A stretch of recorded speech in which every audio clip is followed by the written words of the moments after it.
Back Are at we it. on? We're on. We live. We are on. It happens. We did it. We did it, folks. All right. Just Thank you for tuning letting in. We'll see you next week. the dead air sit. Yep. Yep.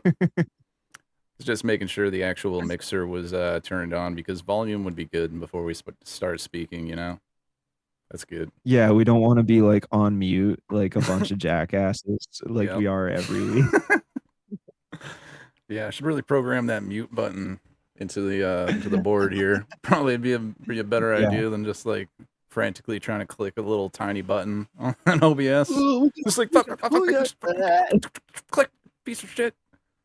But yeah, hey, how's it going, everyone? Welcome to News Dive. Thanks for tuning in.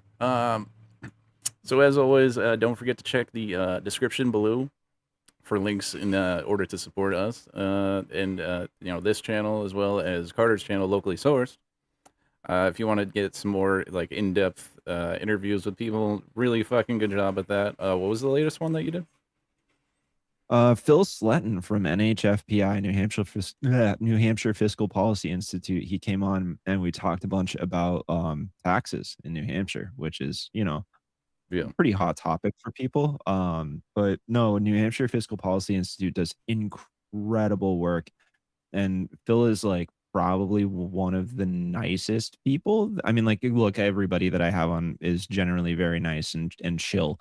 But Phil's like such a sweetheart, and he's like, and just like an incredible wealth of knowledge.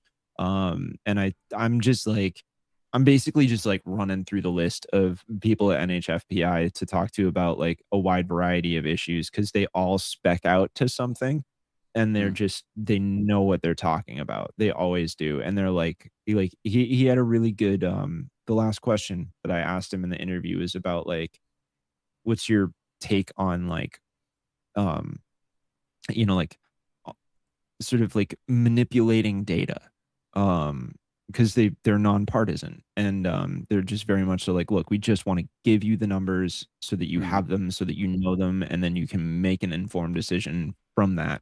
And which is I love that because that's how I try to do my channel. Yeah. And so it's like if it's a nice fit. And but yeah, he had a very interesting point about the like the top 10 best places to live in the United States, like best states to live in or whatever. And he was like, anytime you see something like that, you have to understand how much data needs to go into actually determining that. And then Yeah. even with that, It'll that's always, still subjective. yeah. Like All of because those like articles, what state you want to live in is not. it'll be like off of like Yeah. when you'll see those like the headlines and stuff, and you go to click on it, and it'll be like, oh, by the way, it's by these like 2, 3 specific metrics, and that's it. Right. Yeah. Yeah. And the metric they used was improperly measured in the first place. And Right. you're like, wait a minute. Like, hold on a sec. That doesn't sound right. Yeah. Yeah. But at any rate, sorry, going on a bit long about that one, but But that's yeah, a no, good go check it interview. out. I started watching it. I need to finish it Cool still, stuff but lined up. So yeah. no, it's definitely weedsy. Like you gotta be I could see how it could make people glaze over if they're not ready for it. Yeah, no, definitely interesting stuff, and it's like good, good to know these things about the actual facts of the you know, specific weedsy stuff like that because you don't want to just be going out there making arguments, pulling them out of your ass. So Right. Right. Exactly. Well, then that's the point is that like, I want people to actually be informed. right, You know what I mean? Like I'd rather you be informed and disagree with me than agree with me and be like completely just like, oh, I'm just gonna listen to whatever all these guys say and it's gonna be great and it's gonna be fun. And I just have to follow the leader. Like, no, dude, right, use your whole brain. yeah, That's the idea. yep, good stuff. So Yeah. let's news dive right in here. Let's see, what do we got first? Do it. Lawmakers call for state rep to resign after she claims Constitution protects her from speeding violations. So this is kind of an updated story from a couple weeks ago that we did. Let's see what Yeah, I want to these say people are saying. oh, 2 or 3 weeks ago, something like that. Yeah.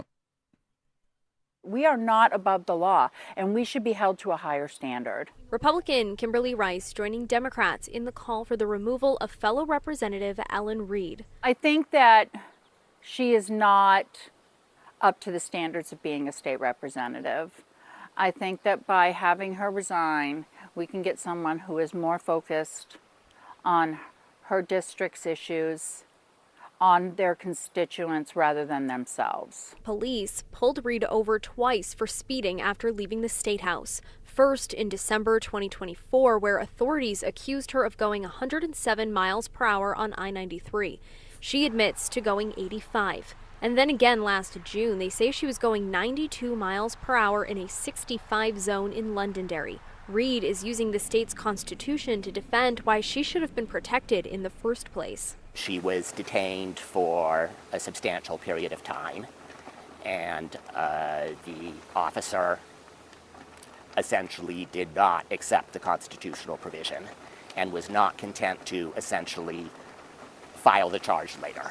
Reed's legal representation arguing that all of this stems from a personal dispute between Reed and Representative Chris Schultz, who sent that letter to the House Speaker yesterday. One speeding ticket, one contested speeding ticket, and one alleged parking violation, where the only one making the allegation is Chris Schultz? Wow. I mean, this sounds like Salem witch trials to me. Now, I did reach out to Representative Schultz over these claims about a dispute. I'm still waiting to hear back at this time. For now, we're live here in Concord. Maria Wilson, WMUR. Okay, so I wouldn't go as far as say Salem witch trials, but yeah, that's definitely a partisan thing. These two lawmakers they showed were Republicans. She was a Democrat. It's like she did not get away with it. You heard in the video there. So like, what's the deal? Are we gonna get people in trouble for doing something that they've already like atoned for? We're doing like political cancellation, double jeopardy here. Is that what we want to do? Yeah, well, look, like, I mean, it's kind of like openly known that the Ellen Reed does not get along with the House Progressive Caucus membership, of which Chris Schultz is a member. Now, like, I'm going to put that all aside for a second. That's a Republican right there. Yeah. What is she? She's a ghoul. She's literally like the. I get that people might think that I'm like kind of a jackass because I'm like going after the left quite frequently, but the left, I say, I'm going after like just a shade to the left of center most of the time. Right. Because I don't think those people do enough to fight back against the absolute demonic, like inhumane, disgusting behavior and beliefs of Republicans. Republicans are my number one enemy. Make no bones about it. But for them to like be interviewing Republicans, like, well, of course a Republican doesn't want her to be in the state house. Like, yeah, they don't like, want obviously Democrat in the state house. Like, right. It's oh wow, water is wet and the sky is blue. Cool. I already knew those things. Thank you. But there's actually Ellen Reed appeared at like a listening session in my town. And I posted this. If anybody's interested, they can go over to my channel. They can check these videos out. And I asked her and the other two representatives there, neither of which really like my reps did not respond to this question. And I think that's, I always tell people, I'm like, pay attention to what's missing. Ellen did respond to this. And she basically said, like, I left the House Progressive Caucus because the House Progressive Caucus was not progressive enough. Now, I'm not necessarily trying to impugn the House Progressive Caucus, although I do have some sort of disagreements with the way that they do things. But based off of what I've seen lately, like publicly speaking, right? Yeah, I actually think like setting aside the fact that Ellen Reed literally broke the law and got a ticket or two for it, which is that's real, you know what I mean? And it's like, okay, like maybe, I don't know what the circumstances of her traveling were, so I don't know how valid it is for her to be able to make the argument that she's, like, able like, I understand there's a Yeah. provision for her to not be, It was you're given not a supposed ticket to or get pulled over on the way to a session, but according to this Right, video, at so, least, she I was don't driving away from, like, leaving the session, so that's kind Yeah, of or invalidated. official business, so there's, Right. like, legal fungibility Yeah. there, right? And I'm not a lawyer, so I'm not gonna, like But I'm if not gonna that's the get into case that, and they don't right? want Like, it to be used, they should get rid of that provision. Right, exactly, like, just strike it from the law, dude, like, fuck it, like, I don't understand. So, but that's all, like, that's all sorta neither here nor there, right? Like, Mhm. she did a thing, she's getting punished for it within the system that we have that exists to punish that. Now, I have a very cohesive understanding of the idea that the House Progressives do not like Ellen Reed. Like, fundamentally, they hate her, right? Like, they just there's personal animosity there. It's a Mhm. lot of, like it's a lot of people drama. It's not really it's not necessarily, like, politically motivated, it's, like, personally motivated. And, now, like, I have th I have seen actual I do my best to never go on Facebook. I've seen actual comments from the leader of, like, the chair of the House Progressive Caucus saying incredibly, inappropriate things about people, right? Like, I've witnessed this, like, and it's not like it hasn't, unless they deleted the tweets, um, they or the Facebook posts, anybody can go look them up and you can see and you can make a judgment for yourself. I personally wouldn't say those things about people. I don't think it's right to speak about somebody that's even kind of on your side, somebody that you could possibly break ground with over an issue that you mutually care about. I don't really understand the point in digging your heels in super hard over stuff. And again, I think it's personal drama things, but it's frustrating to me to see people utilize like a system and a culture to just like smack down on somebody. You know what I mean? Like Yeah. why are you doing that? Why would like what how does that help you? Right? How does that bring people together? How does that create a broader sense of unity? How does that create cohesion amongst lawmakers that really need to be cohesive at this particular moment when the libertarians that are running as Republicans that are basically, just broadly conservative in their leaning despite whatever libertarian tendencies they have. Um, a lot of them are anarcho-capitalists, so they're just like, "Oh, yeah, we'll just completely destroy Yeah. all of the government stuff, and then No we'll have regulations for private business and corporations. everything," which is right, kinda fucking insane, but, because that's working out so well for the United States right Oh, now. for sure. Um, yeah, but it's like, dude, they're organized. They can disagree with each other, they can call each other names, they can say horrible things to each other, and they do all the time, and they still work together. They still set aside all of that, like, interpersonal bullshit to figure out how to actually still trade horses with each other, and, like, the the left is so caught up in their, like, personal, like, grievances with people that, like, they just feel like everything is feelings based. So Yeah. it's not, like, logic based, it's not grounded in a general concept of, like, we have to constantly work with people that we disagree with, even people like, even if you agree on 90% of the issues, I think it was LeMay that I saw say this recently. He was like, "Look, like, you can agree on 90% of the issues, but that 10% that you disagree on is gonna carry a lot of weight. It's gonna have a lot of impact, and this is the byproduct of that. This is how that works. When you have somebody that is a member of the House Progressive Caucus going after a state rep that is a Democratic Socialist, because Ellen Reed is a member of the DSA, um, that's like that's Mm. just leftist infighting, and that this is why we lose, because people can't set their own, like, "I feel personally aggrieved by you," like, they can't Yeah. set that aside to just address, like, the actual problem, which is Republicans are trying to I don't know, imprison and kill trans people. They're Yeah. trying to imprison people on the left for Yeah. like hundreds, like 100 There's years. the whole They're trying to kill protesters. Like, what are we T7. talking about? Yeah. Like literally, like Like, actively, there's like actual like witch hunts going on here. They just sentenced somebody to like 30 to 50 years for moving a box of pamphlets around. It wasn't even at a right. protest where Like, violence we have, happened. we have such bigger fish to fry right now.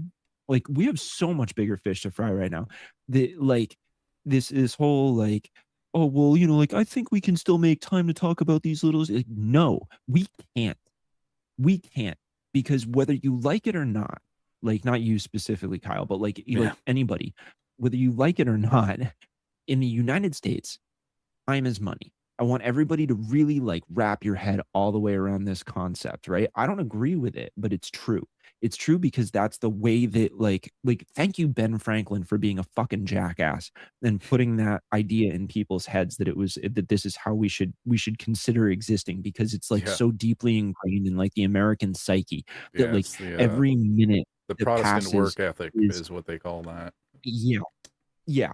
And like, so because of that, because that's the mode that power operates on, you cannot operate on anything else. So if time equals money and money equals power, I'm sort of doing a bit of an extrapolation here, then time equals power. And if you are spending your time diminishing the power of your movement by attacking or like denigrating or just like speaking down to people that are ostensibly your ally, you are wasting your power.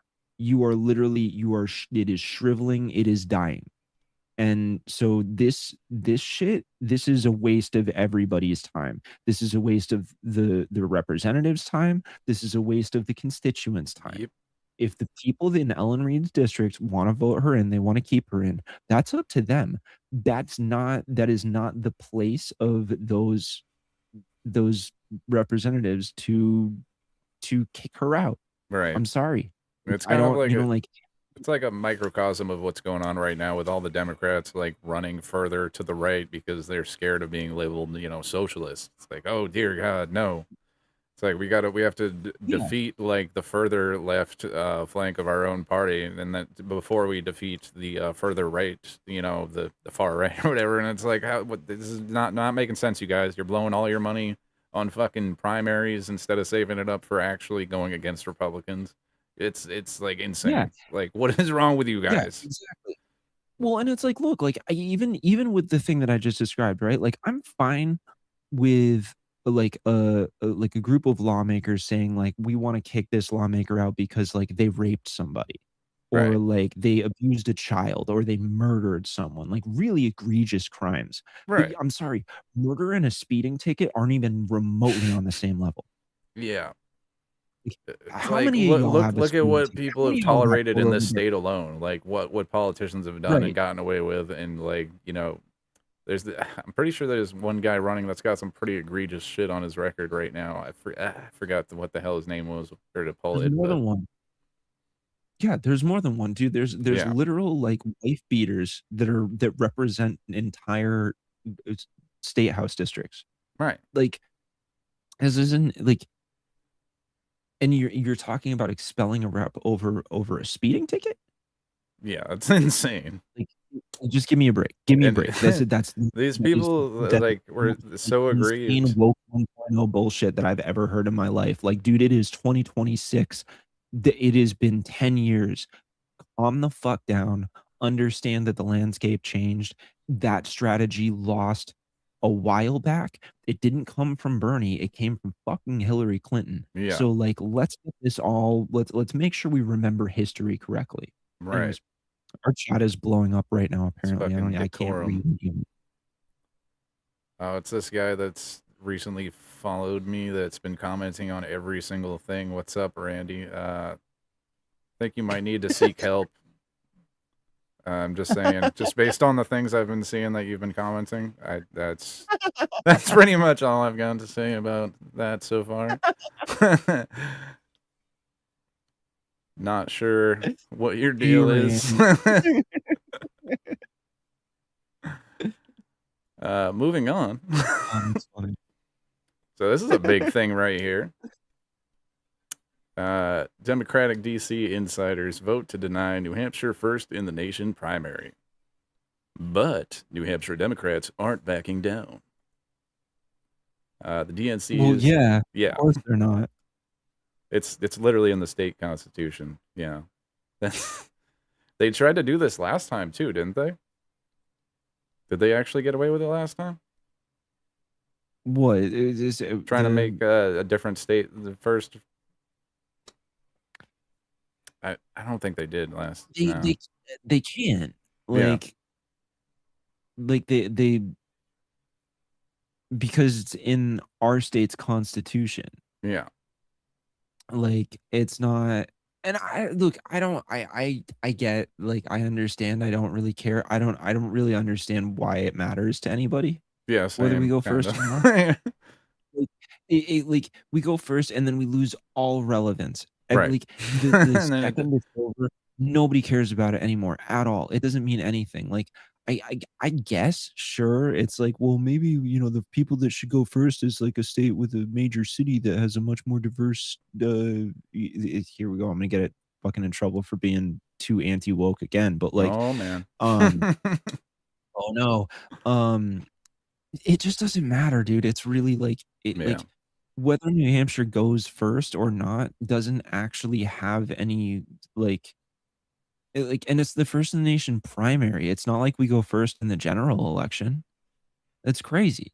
Like, who cares? Is it like again, just so unimportant. So like what like can we have a conversation about abolishing the electoral college? Can we have a conversation about abolishing the Senate?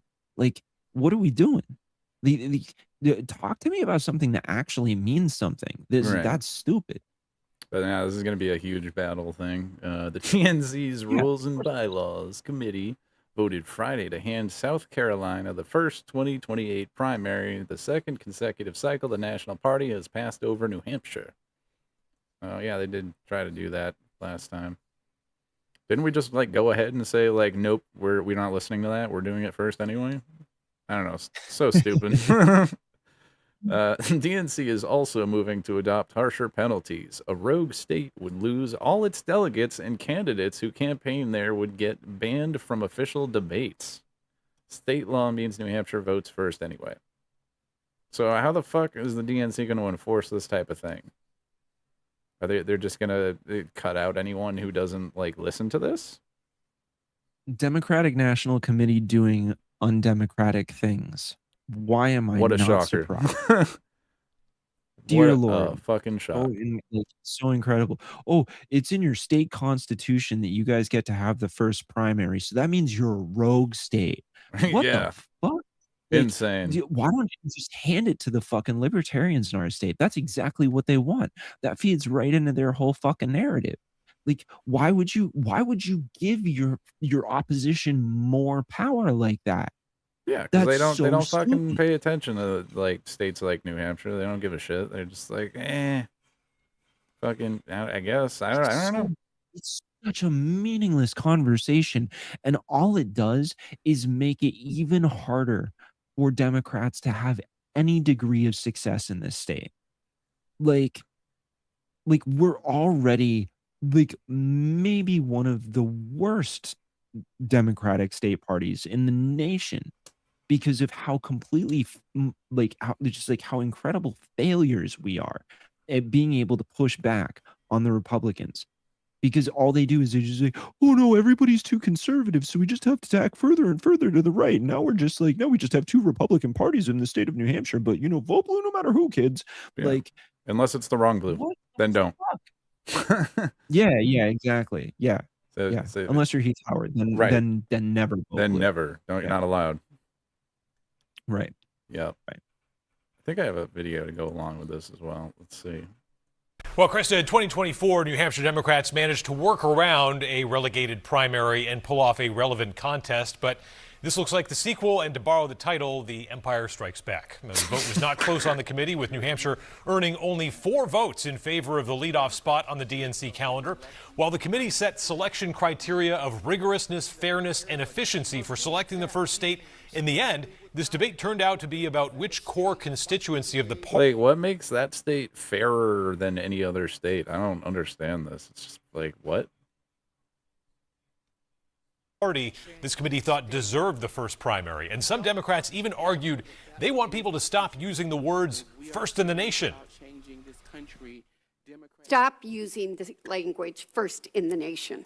What we are doing today is telling the story of who we are as a Democratic Party. What does that mean? What is that even supposed to mean?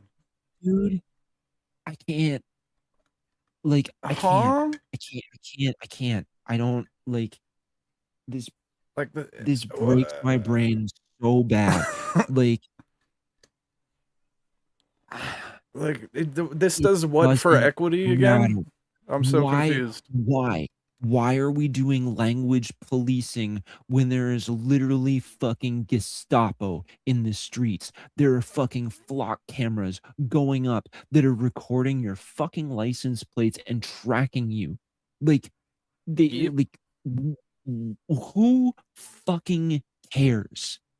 Who the fuck actually cares? Like, this is crazy. Yeah, fucking so stupid. So fucking stupid. DNC is just fucking wasting all their goddamn time. Instead of embracing candidates that have actual popular policies, they're just like, yeah, let's just fucking infight and fucking, you know, sniff each other's assholes and fucking, you know, like, what the fuck are you guys doing right now? You're going over like some like statutory random shit that has like no bearing on like the current you know, politics of the day. You're just gonna be you're gonna infight about this stupid shit? Like, really? Like, really? It's fucking Priorities. Shuffling deck chairs on the Titanic, dude. Like, your party is a failure. Like you are getting your asses handed to you by DSA right now. Like, yeah, like, of course, this is the type of nonsense that they care about. They're useless. Like, insane. Dude, Ken Paxton, fucking, or not Ken. What's his name? The not Ken Paxton. That's the jackass from Texas. No. The guy, the chair of the DNC, the dude who like paid his buddy to like do the autopsy, and then like they paid him like an insane amount of money to do the autopsy, and then the autopsy was just AI slop. Yeah, didn't they say it was he did it for free though afterwards? They're like, oh, this is just like when they started getting criticized about it, and like there's like, hey, this is written with ChatGPT at least partially in here. They're like, oh, actually it was a buddy of mine, and we did it. He did it for free. I didn't pay him. Now I need to double check that, but I'm pretty sure they paid for that. Oh, I'm sure they did, but you know, they're trying to say like, we didn't waste the money on that. What are you talking about? No, I just called a buddy of mine, like fucking Rick Harrison, and I was like, hey, what do you know about you know, election autopsies? Called up a buddy of mine. It's Ken Martin. That's who I'm thinking. Martin, of. yeah, that's Ken what Martin it is. His name. So ridiculous. Hampshire Democrats told us this afternoon they are not just going to accept this relegation, and they will be taking this fight to the upcoming meeting of the full DNC in Texas next month. Jen? And ultimately, the New Hampshire Secretary of State. The meeting in Texas? That's another what the fuck. I guess not. I mean, like, a Democrat is quite possibly going to win there for, you know, governor. I guess that should stand in. Oh, no, I guess you're right. They didn't pay anything. Right, supposedly. It's just a weird story that they are. Yeah. But I mean, like, look, even if they didn't spend any money to do that, like, it's still just like that's their mindset.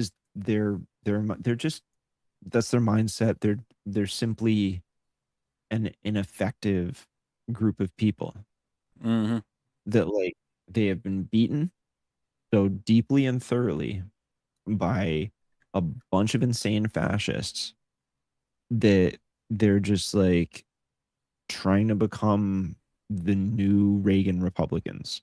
Right. And it's not working because It's nobody wants that shit anymore.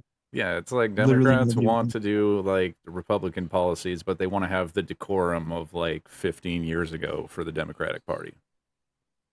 That's what it seems like. You know what I mean? Which fundamentally Which that doesn't alienates, exist anymore.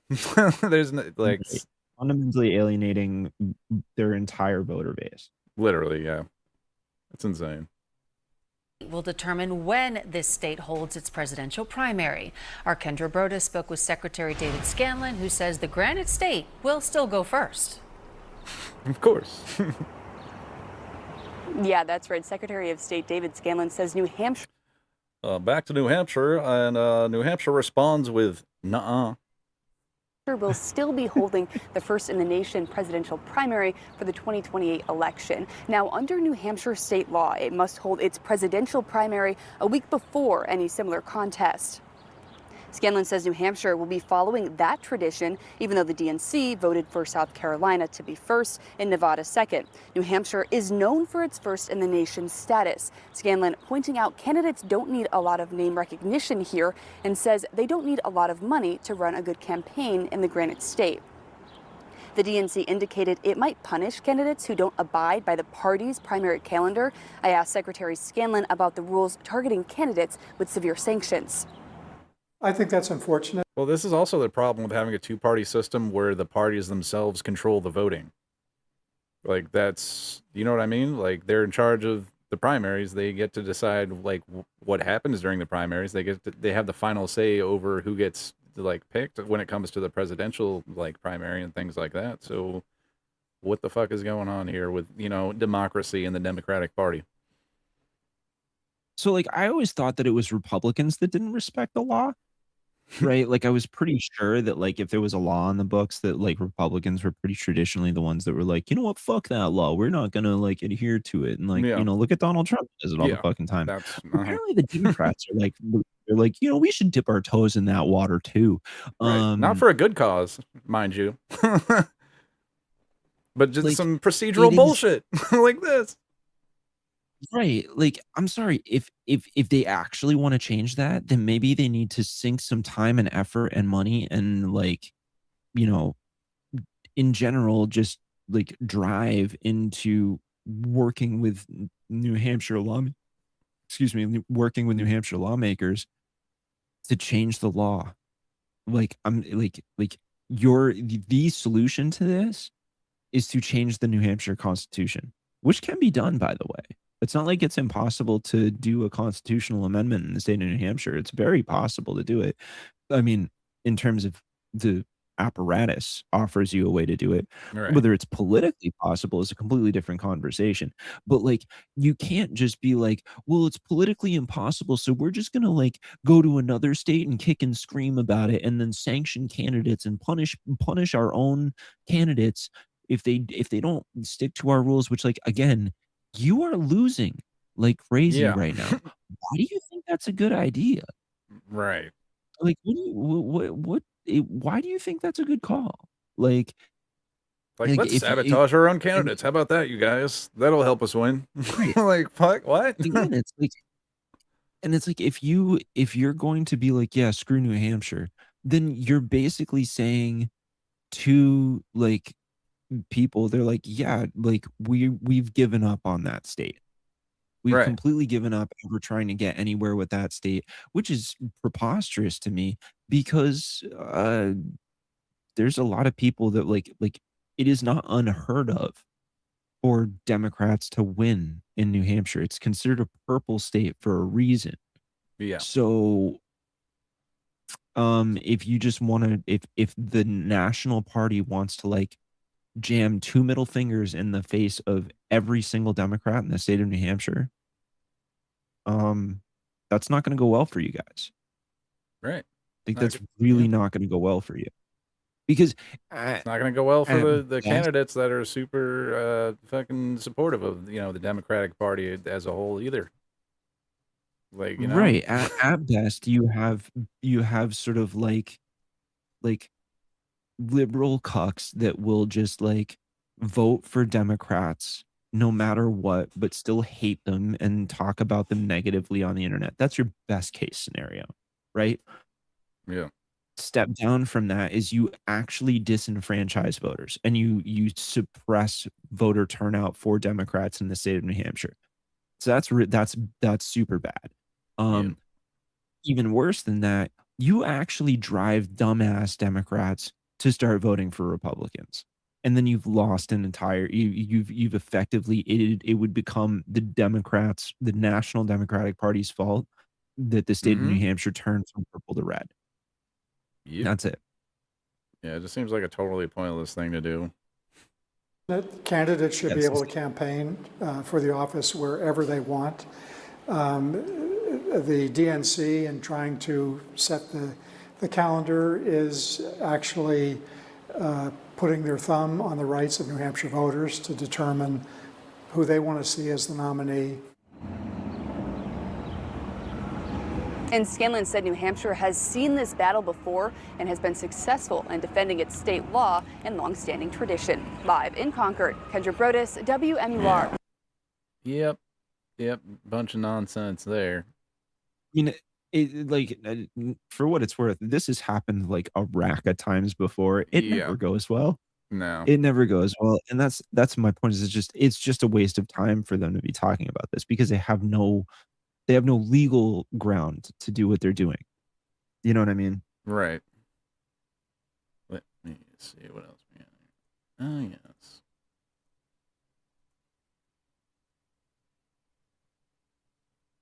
So, yeah, speaking of, the state getting fucked over for just, various reasons, Trump administration admits grants on clean energy were canceled based on politics, which is totally cool. And that's something that a president should totally, be doing. Sounds about right. Yeah. Breathing air pollution, as we see in this year's report. Specifically, nearly half of kids in the country are breathing unhealthy air, and more than 4 in 10 people of all ages are still breathing unhealthy air. So we still have a lot of work to do. And as we look forward, we can't predict what the future reports will show. But unfortunately, the same factors that we have seen degrading the air quality, so extreme heat and more intense and frequent wildfires, those trends that come with our changing climate are not going to slow down. We predict to continue to see those in future reports. And unfortunately, the U.S. Environmental Protection Agency, or EPA, is actively rolling back a lot of life-saving clean air protections. And we do anticipate that that's going to harm the air quality moving forward. And we'll see that in future reports too, or we could.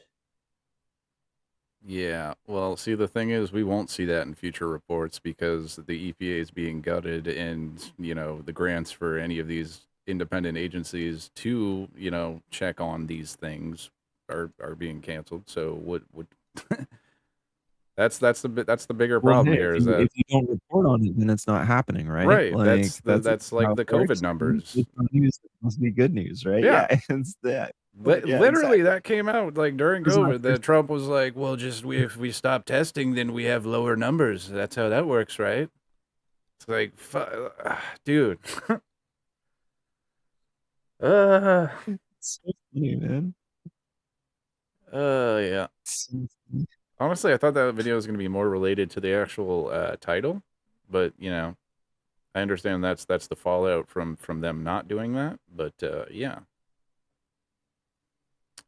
Let's just get into this article then, because that video kind of told nothing about the headline. The Trump administration has acknowledged in court documents that it canceled $7.6 billion in grants for hundreds of clean energy projects based solely on the political identity of the grant recipient's state. In this case, 16 states that voted for Democrat Kamala Harris in the 2024 presidential election. So yeah, he just went out of his way to cancel grants, which I don't think the president is supposed to be in charge of that, clean energy grants. He took away those from people that voted for their states that went for Kamala. So yeah, that's just more corruption, more fucking petty nonsense, and I'm wondering, where did this $7.6 billion go? Does it just evaporate now, like, or does he get to decide where that goes? Like, what's up with that? You know, or is that Yeah, just I mean, some I money don't. saving? You know, he's doging it. Yeah, yeah, we saved money. Yeah, I'm sure it's It's he's our probably trying to find some way to like siphon it into some reimbursement fund for January 6 right. criminals or some shit like that. Yeah. Yeah, that's fun. That's, we love what, each of these scandals that Trump admits to would have fucking like shit canned any other fucking president. Like, Dude, JD Vance even fucking admitted that. yeah, Like he was like he said something like, "Oh yeah, if Watergate happened today, it'd be like everyone would forget about it in a week." You know what I mean? It's like, "Oh, so you just admitted that everything that you guys do is incredibly corrupt, that I'm you that right. we basically do Watergate every week." Like, yeah, Like, it doesn't matter I'm sorry, anymore. It's did we fine. forget about the motherfucking Epstein files? Yeah. Did we just like that? Like, why are we not still talking about that? Yeah. Oh, right, Fucking I no one's remember. been It's indicted. because Trump went to war with Iran. Right. Like, Yeah. Operation literally. Epstein Fury over here. Right. You all the pedophiles that are leading the nation, they're all about to get in trouble. Here, quick, start a new war.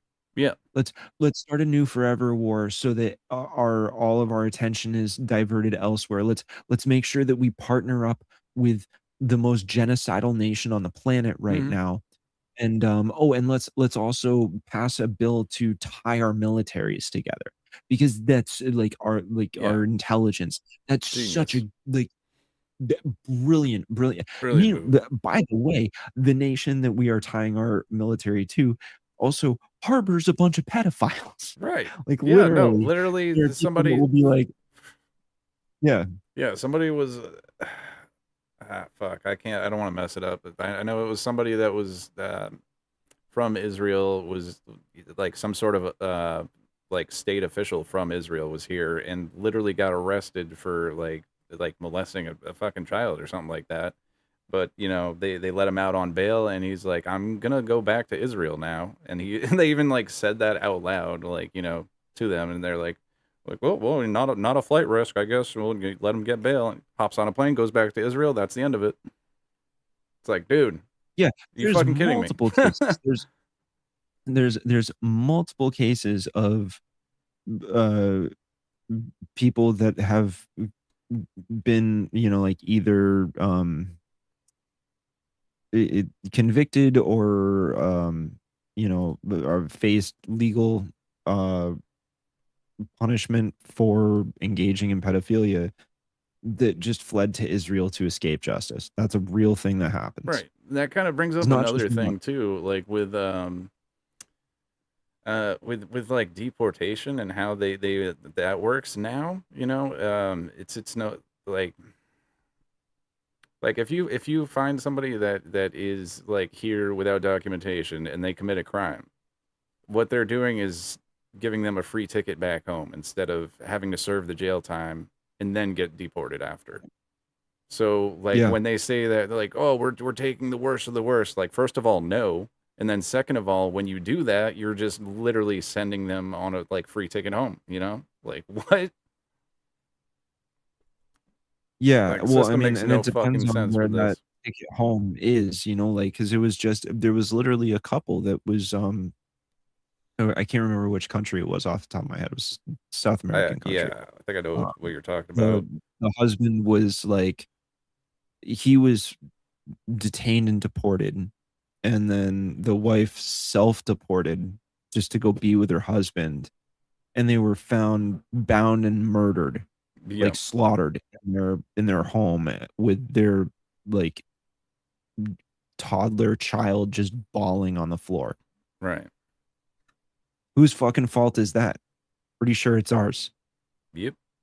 Because they were here on like protected status as like refugee Right, status, because right. that's what international law says, that like all countries that are you know participate in international law, which should be all of them, like the whole world round, like, you know. But according to international law, you're supposed to allow like refugees time to like state their case, and a lot of times they are legally here, like under that like auspices. You know what I mean? Like that. Oh, true.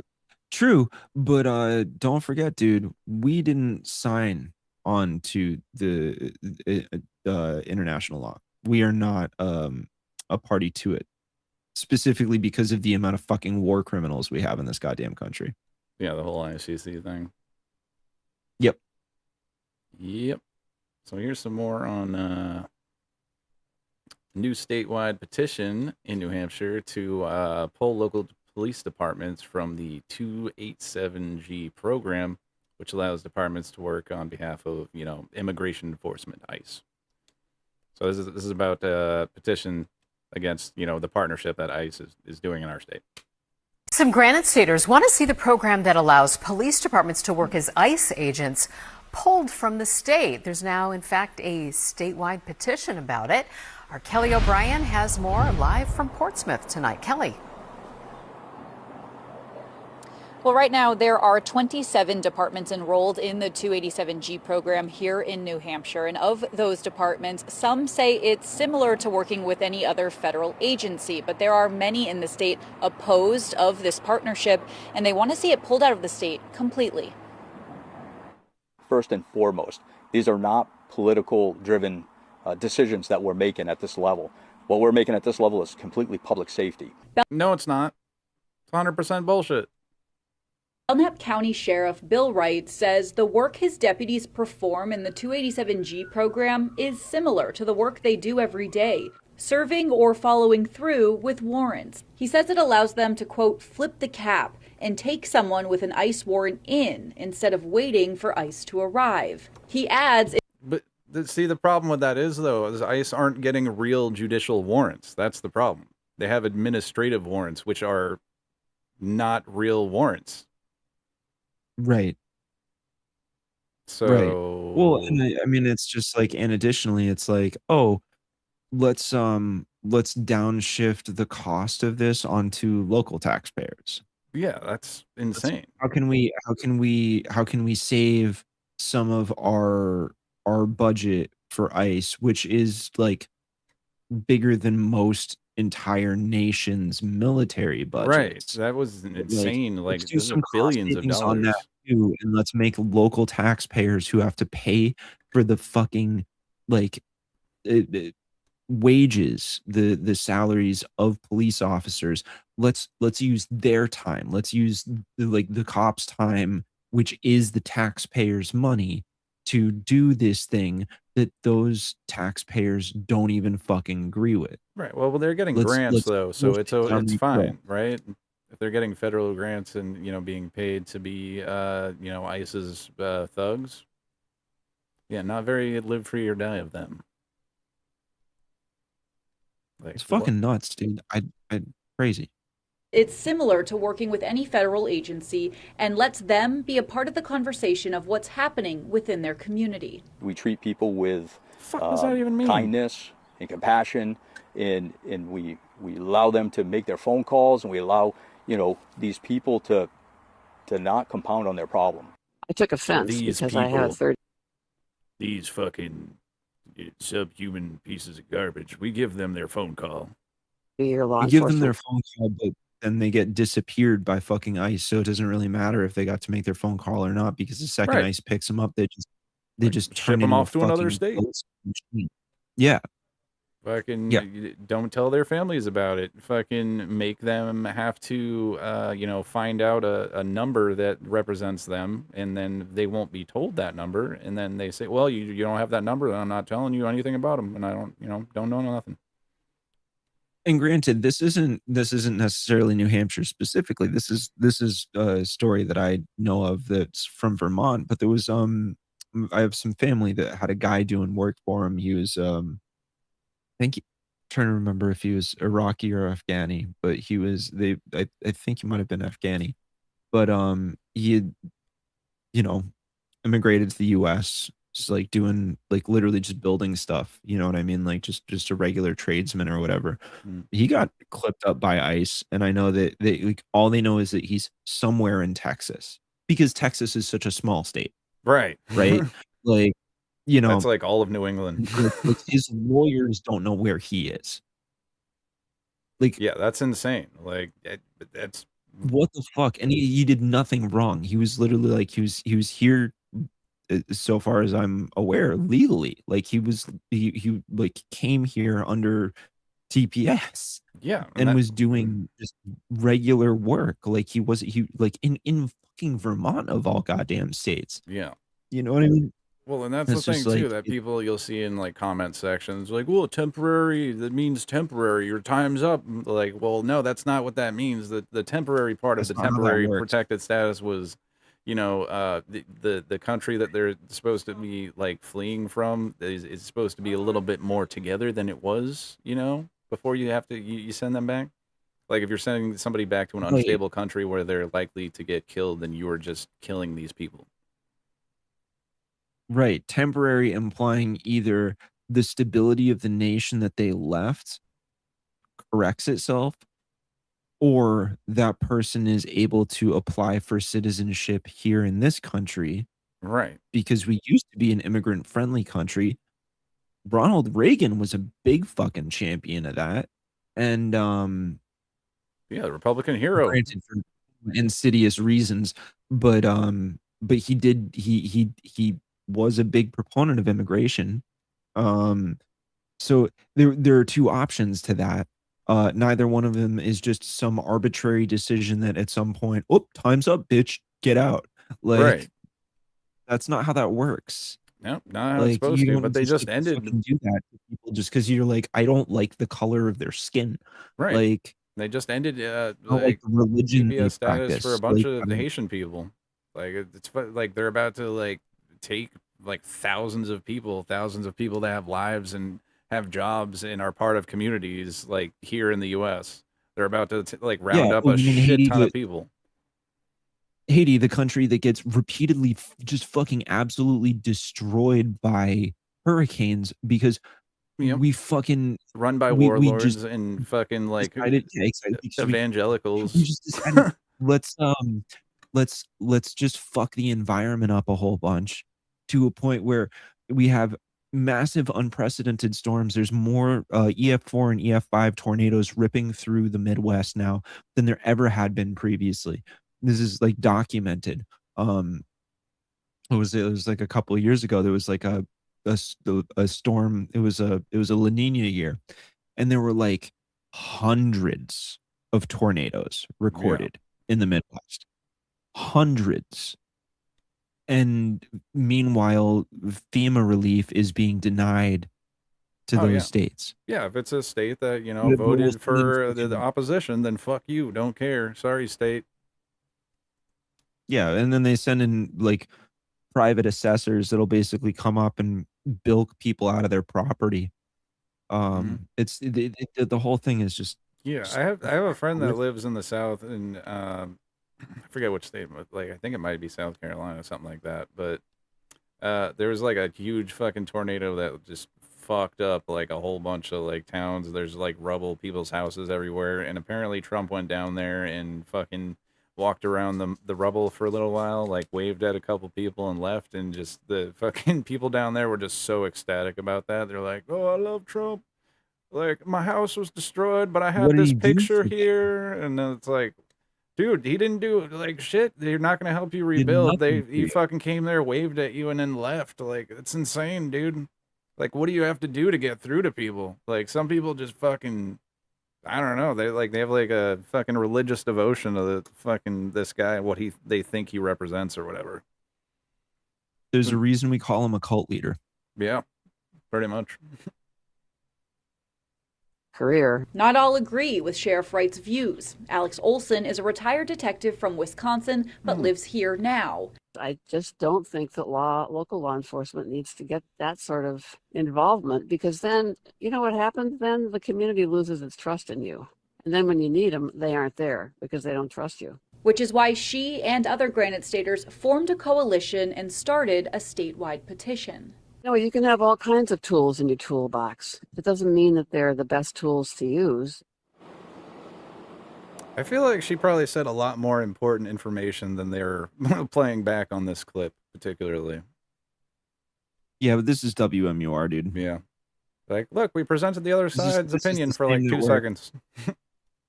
This is the same network that we played last week where they couldn't be bothered to explain the difference between a storage data center and an AI data center. Yeah, pretty bad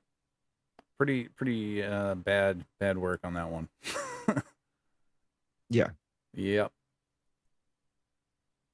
Speaking of, overreach and all that, New Hampshire DOT adding AI cameras to fleet of vehicles. Like, this was totally necessary. For what purpose? Let's find out. New Hampshire DOT is adding AI cameras to its fleet of vehicles. Highway Safety Patrol vehicles will be outfitted with front and rear-facing AI cameras to analyze video on board to detect crashes that happen. It'll also log any near misses. What? Meanwhile, winter-specific vehicles are going to be equipped with forward-facing AI cameras. So they're putting flock cameras on all the road crews now. Yeah, but their excuse is so that they can capture crashes. They think that their public vehicles are going to be near the site of every single car crash that happens, or what? What a shit-ass excuse to put surveillance cameras on public fucking vehicles. What? If you are going to give me Chinese-grade mass surveillance, then give me Chinese-grade infrastructure improvements, including public transportation. Right. Give us high-speed rail. What the fuck, talking about? Don't look at China and be like, okay, they're doing a bunch of really crazy stuff. Some of it is really fucking horrendous. Right. Some of it is utterly flabbergastingly amazing. Let's do none of the awesome shit. Yeah. Let's do all the horrible shit. Like, that's all this a great stuff, fucking idea, dumbasses. like all this stuff that the fucking Republicans are pointing at, like China bad. Look what they do to their people. Their mass surveillance, social credit system. It's like, what? You guys are mad that that's what we're doing. Yeah, it's like when Republicans like describe like, what are you talking about? Like they'll show a picture of like a shitty fucking neighborhood or something and be like, this is what happens to America under communism. But then it's like, dude, this is capitalism right now. This is capitalism. What happens? This is fucking. It's like, what are you talking about? You're showing a fucking some like shit ass neighborhood in a fucking like red state, bro. What do you mean? Like they're big communists over there. Meanwhile, you show a picture of like a Chinese like city fucking, like they'll show a picture of this Chinese city from like 15 years ago, and it's like the ghost city or whatever, and it's like you like look up a photo of the city from today, and it's like millions of people live there, and it's like glowing, and there's drone shows every third night. Just robots walking the streets and shit. Yeah, looking like, yeah. Wait, what is this? Like, okay, yeah. Remind me again about all the horrible things these Chinese people are doing. Yeah, crashes in general are their own crashes. Weird. I feel like it would be too rare for their own crashes, right? Yeah. Like, just in case, like, one of our boys crashes. Like, damn. Oh man, this is such a bad excuse. Like, who's buying this? Are people buying this? Like that's why they're putting this on here? That's so crazy. Hold on, let's play it again. This is 24 seconds long. Outfitted with front and rear-facing AI cameras to analyze video on board to detect crashes that happen. It'll also log any near misses. Meanwhile, winter-specific vehicles are going to be equipped with forward-facing AI. And notice they say to analyze video on board, by the way, which it's not on board the fucking thing. It's being broadcasted to a fucking like data center somewhere. That's what AI is. Like, you don't have like onboard fucking AI hardware that just records everything for no reason. That's like not what they're talking about. AI So, cameras. but I genuinely, they say AI cameras. I want to know, are those AI cameras recording license plate information? Yeah, 100%. That's what they're doing. It's a pretty big, like, because if it's recording license plate information, then it's just a mobile flock camera. Right. literally, that's to capture the road conditions, winter service activity, and any storm clearing progress all in real time.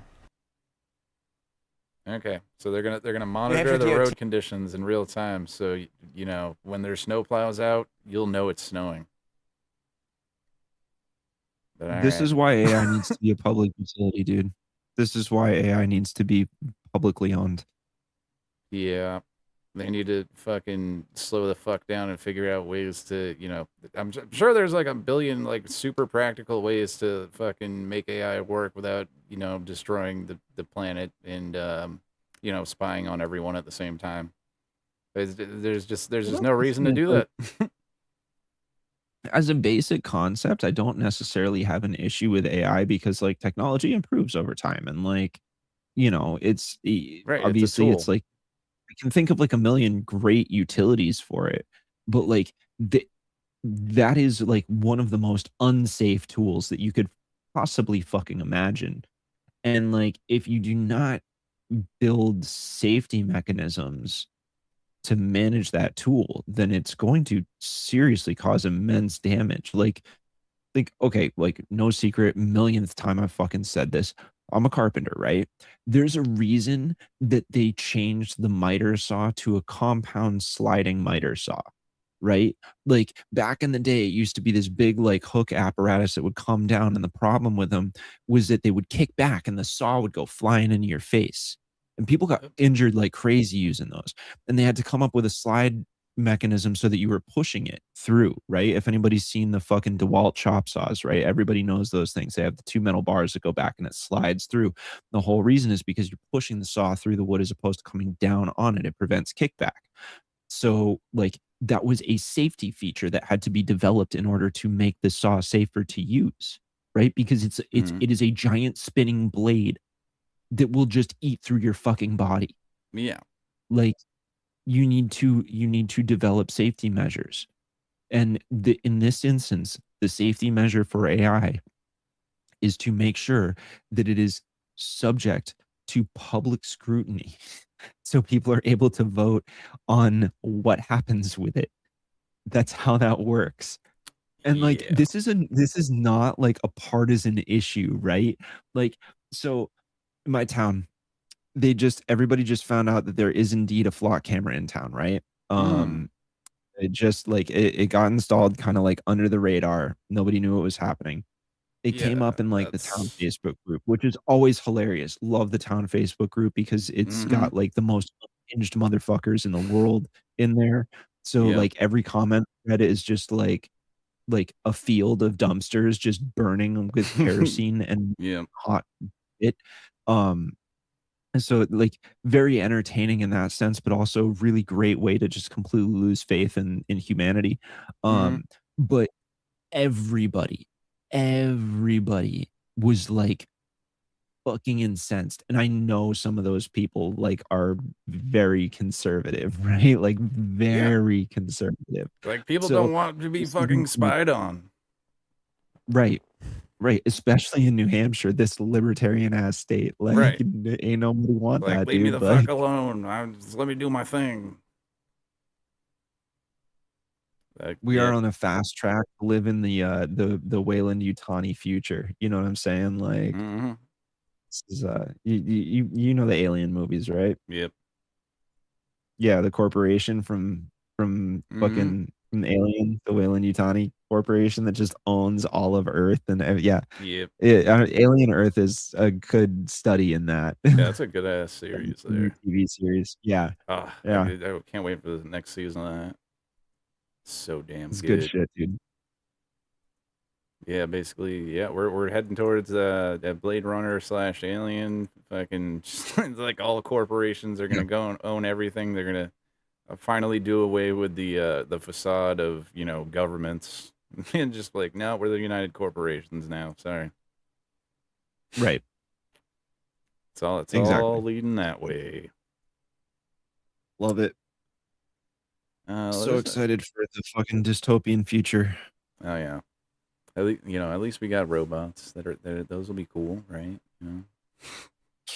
Yeah. Yeah, the Boston Dynamics dog with the AK-47 mounted to the top of it. Love that. Yeah, I've been meaning to cover this for a couple like weeks now, I think. But I just love the Ooh, wording of this. News 9 exclusive. Berlin man claims Gorham police chief choked him prior to arrest. Now, this guy was coming in here to make a complaint about another person that was following and harassing and threatening him. And they both walked into the police station, like one after the other. And then this is how the police chief handles this. So let's take a look.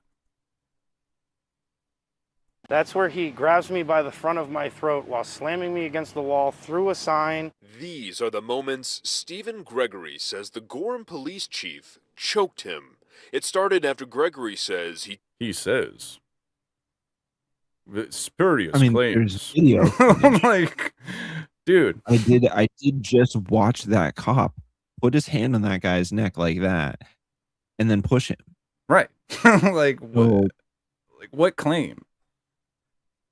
I don't know. I mean, I'm not a jury. Like right? I understand Like, guilty until I didn't proven get a call innocent, for or jury duties. innocent until proven guilty. The other way. But like, come on, dude. Like, come the fuck on. I mean, I did just see that though. Like, yeah. Is this one of those like don't trust your lying eyes things? Like I guess like they're that's just that's neutrality to the max. This is what you get. he told police about a man with a history of threats towards him. He started yelling obscenities back at me, and then I was trying to get police officers' awareness. Gregory says the police chief came out to the lobby. When he confronted Gregory, You're the problem. You are the problem right now. Yeah, hey, are you hear me? I swore multiple times, but I stated stop choking me. I had told one of the other officers to tell him to let me go. In a statement, the town of Gorham says police arrested Gregory. He was charged with simple assault and disorderly conduct. After he was released, Gregory filed a complaint about the, quote, circumstances of his arrest. I turned out my pockets and lifted my shirt up to show that I had nothing on me, not a weapon, not even car keys, and to show that I'm not the problem. The town's statement says the complaint was referred to justice officials and the Police Standards and Training Council. Oh. Gregory says he hopes there's accountability for what happened to him. I don't think he should be in law enforcement because if he gets to work another single day, it puts more citizens in jeopardy. Now, Gregory does plan to take legal action. The police department said it doesn't have any comment beyond the town's official statement. Dude, the fucking police chief choked and arrested a dude that was coming in to fucking make a complaint and make the police like have to do their job. So they're just like, what are you talking about? Like, you're upset? Right. Well, then let me choke you the fuck out because you're the problem now. That's what he said. You're the problem right now. It's like you guys are supposed to be trained in de-escalating. Our boy Greg, I got to give our boy Greg a little bit of like props there for his facial hair choice. Like the beard invert is incredible. Fucking amazing. It's like he's like, no, we're just gonna go mutton chops all the way down. We're gonna skip the mustache, we're gonna skip the goatee and go straight to neck beard. Hell yeah. He's got like the Tech 9 beard and the mutton chops mixed together. Dude, oh my god. Save the juggalos. Holy shit. Yep. Here's an update on that story. Gorham police chief on administrative leave after being accused of grabbing man by the throat. Being accused. There's no proof. There's no evidence of this.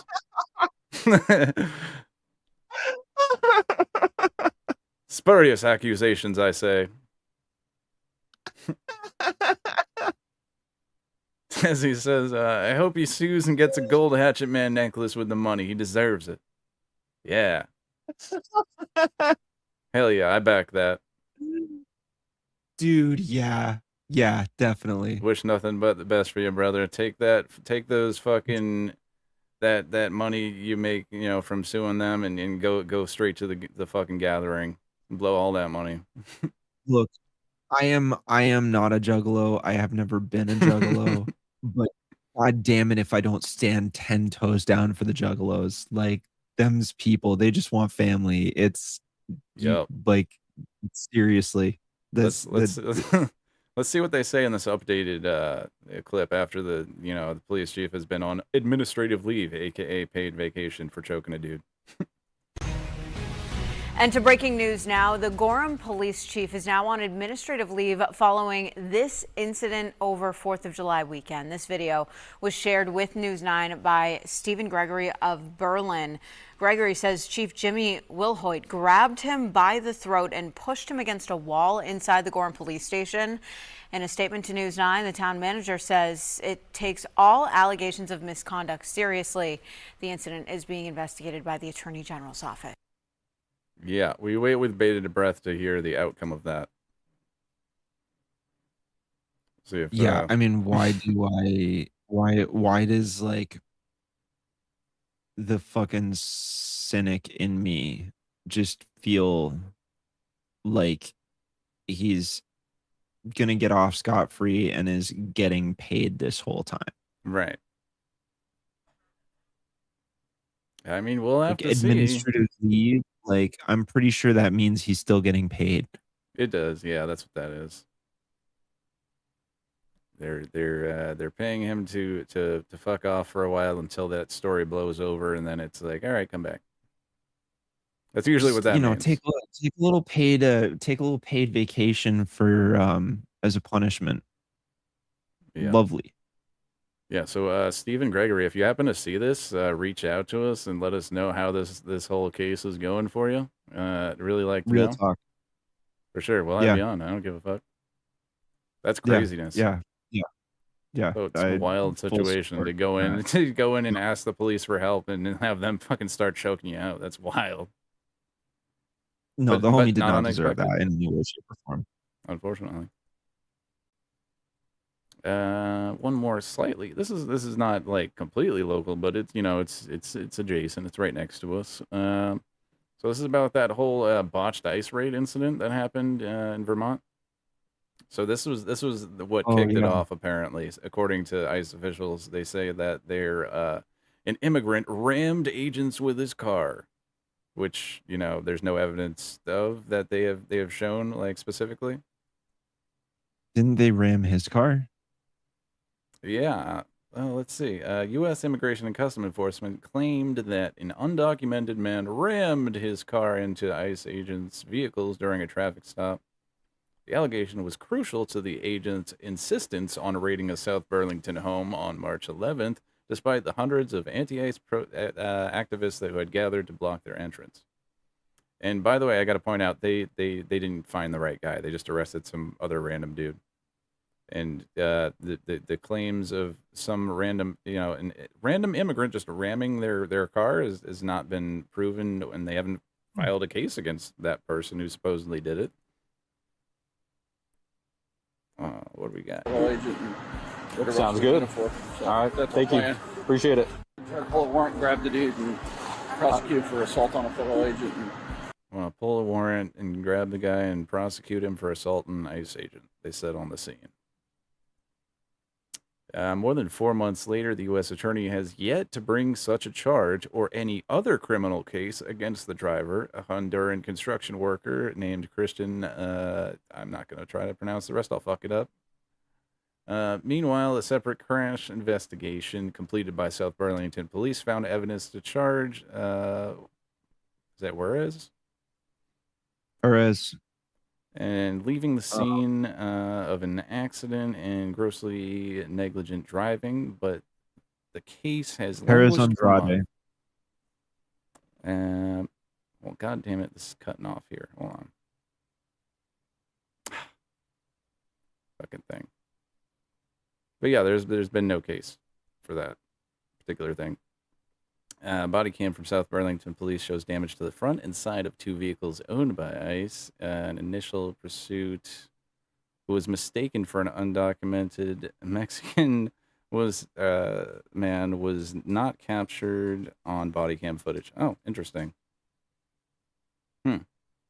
So the whole incident that triggered this whole manhunt thing was not captured on camera that they supposedly have going all the time. Stakes associated with any criminal charge, even a lower state level charge, such as leaving the scene of an accident, are high for him who faces the prospect of deportation because of his immigration status. All right. Oh yeah, yeah. Vermont Public, the place that published this, has 130 hours of body cam footage from this raid, and they put together a whole thing That's on that. so much. Yeah, That's so much shit to go through. insane. But yeah, shout out to freaking Vermont Public, which is basically like an NPR branch. Right. And you can go check that out as well on YouTube, Inside a Botched Ice Raid from Vermont Public, if you guys want further information about that. So that was just an entire shit show over there. Yeah, I mean, look, like Vermont is just as like seedy and hicky as we are here in New Hampshire. Yeah, right? people Like, think it's all just hippies and shit, dude, but the police over no, there it's are not. not fucking hippies, I'll tell you that much. No, they're definitely not. There's a lot of like conservatism in Vermont. I don't know where people get off on the idea thinking that it's just a bunch of like uber lib hippies out there. Just Bernie and not Ben the and case Jerry's at all. over there. That's all they have. Right. Like there's certainly like a pretty progressive mindset in Vermont for sure in a lot of ways. But it's and there are a lot of Vermonters that will turn out for shit. You know what I mean? Like they're a bit more cohesive than we are here in New Hampshire. That's for certain. In large part because there hasn't been like a multi-decade effort to completely strangle the left in Vermont the way there's been in New Hampshire. But there's like we have more in common than we do different, or not in common, as the case may be. And I would really love to see more camaraderie between those, like our two states. Because I Right. think there's a lot of like value exchange to be had there. Well, I would we're called prefer the Twin more. States, but we don't do any sort of like partnerships together at all. There's no sense of that whatsoever within New Hampshire. No, New Hampshire just weirdly, feels the like need to like fight Massachusetts like for some fucking reason. We're just always comparing ourselves to that state and saying how much they suck. Meanwhile, like the state next to us is like, we don't even fucking think about it. It's kind of crazy. no, I mean like there is so much like disdainful competition between the New England states. Like people will think about like New England as though it's this one sort of monolithic block. Yeah. And that's just like It's coastal categorically elites. untrue. Yeah, no. No. There's a lot of animosity between the states of New England, and everybody thinks they're the best one. And Yeah. like Yeah. we're incredibly not cohesive. You know what I mean? Like there's the only thing that really ties all the New England states together is the fact that this is sort of It's where the geographic country rules. started, like the United States of America, as the United States of America got its, Yeah. kickoff, Colonies. right. It just happens to be where the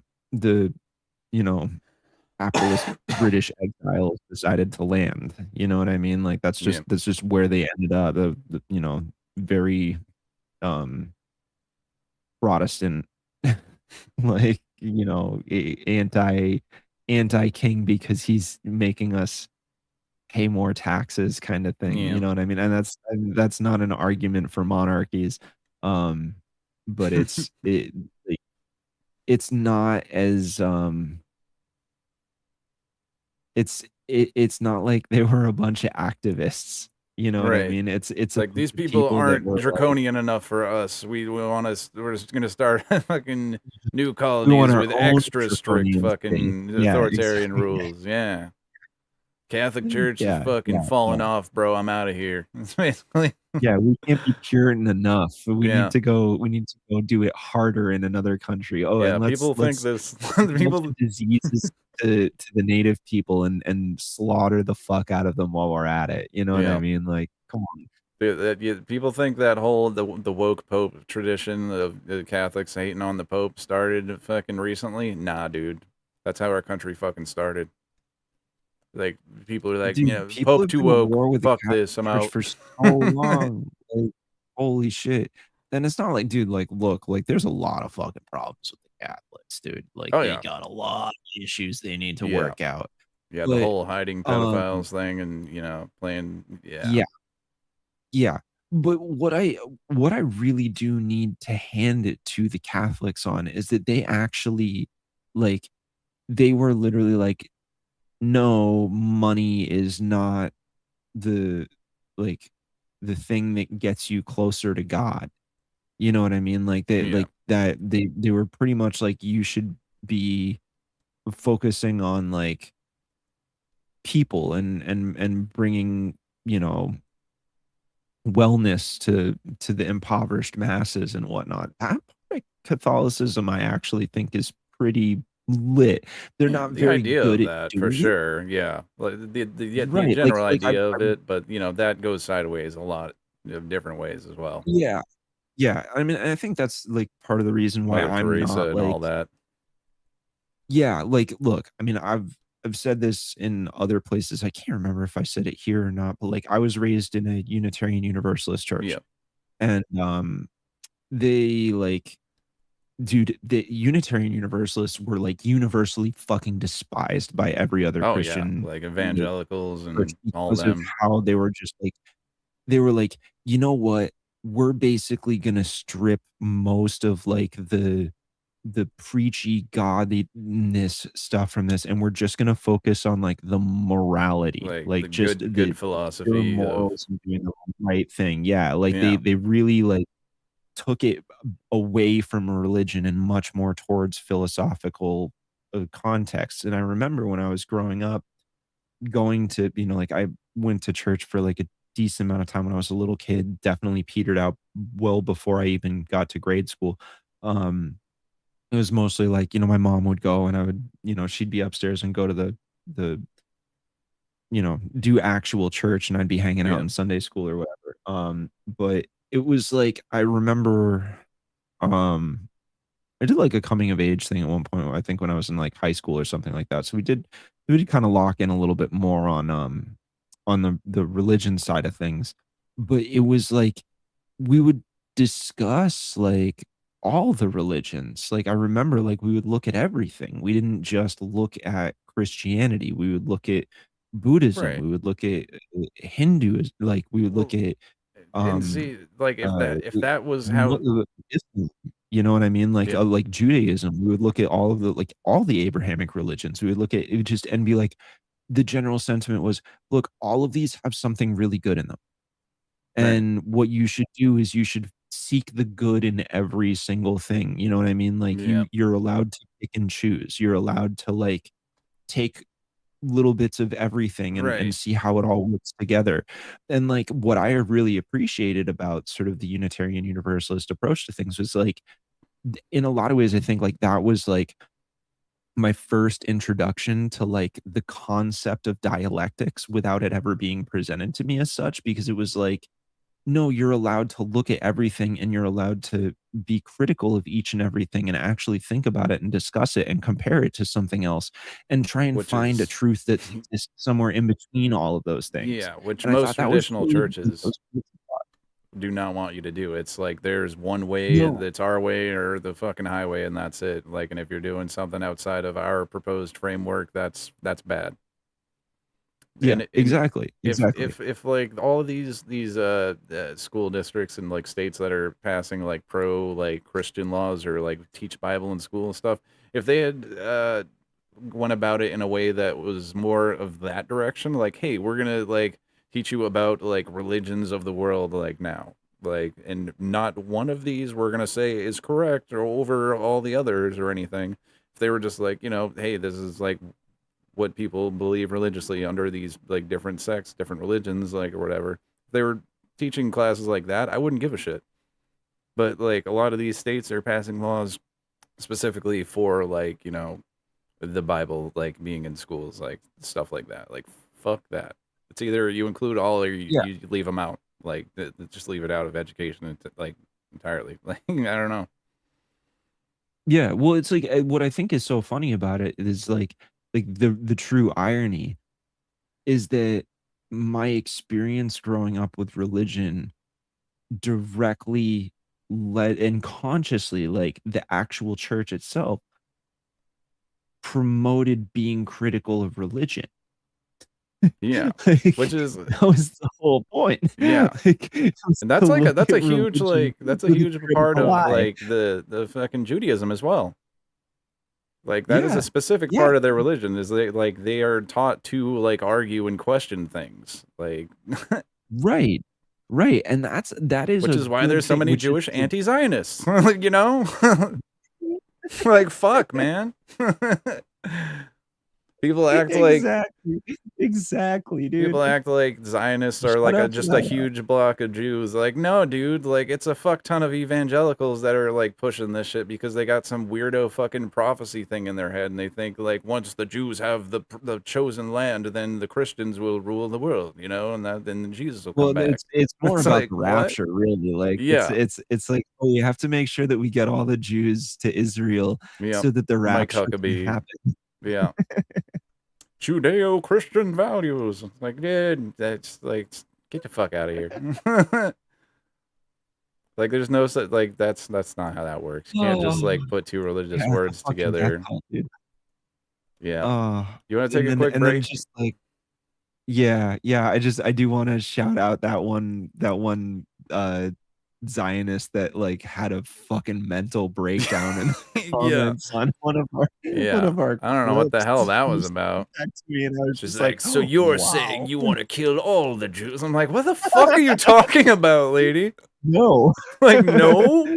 No, we want Jews to be safe and happy. That's the fucking funny part, is that Yeah. we want nothing more than for Jewish people to feel welcome and safe in our country. The Yes. whole point is that they should feel welcome and safe Everywhere around the everywhere. world. Not just Every one single country. place Like, they we don't deserve want to that. banish Holy fucking shit. one like race or ethnicity or religion to one country. That's insane. That's fucking an ethno like Wild. supremacist state. Wild. Like, It's wild. Like, imagine trying to pack every single Jew in the world into Israel. Like, you they like, if it's you an actually, insane. for real, genuine, deep anti-Semites that ever had a fucking nuke, like, that just Right. is a cost-saving measure for them. To be like, "Oh, we can do it all on the cheap because they just decided to pack themselves into small nation size of New Yeah, Jersey." small bean. Like, no, don't do that to yourselves. Like, please, we want you to live. We want you to survive. Do not consolidate your entire fucking people into that tiny little sliver of a nation that makes it easier for you all to die. We want you guys to survive. What the fuck are we doing? I Dear like Lord. like in the year 2026, like why are we like arguing for ethno states? Like I just don't understand that part of it. Dude, I don't Like understand. I don't understand it. Ask fucking Japan how that's going for them. how is it For going real. for you know apartheid South Africa? We understood like what the fuck that was, but we you know, but you know Jewish people need their homeland that was promised to them 3,000 years ago, according to you know Israelis and stuff. That's so you know. Right. It was theirs, Yeah. even though like it's just a fucking settler colonial like project that's no different than fucking Manifest Destiny for the West was here. Right. Right. Exactly. So, but yeah, we can, now that we've done our weekly Israel rant, we can. Yep, exactly. I'm sure we'll come back to that possibly later. We'll see. Always gonna happen, dude. Yep. We're about to go into the national and international, so Yep. have to avoid. All right, Hell we'll yeah. see you guys in a minute. Be right back.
And we're back.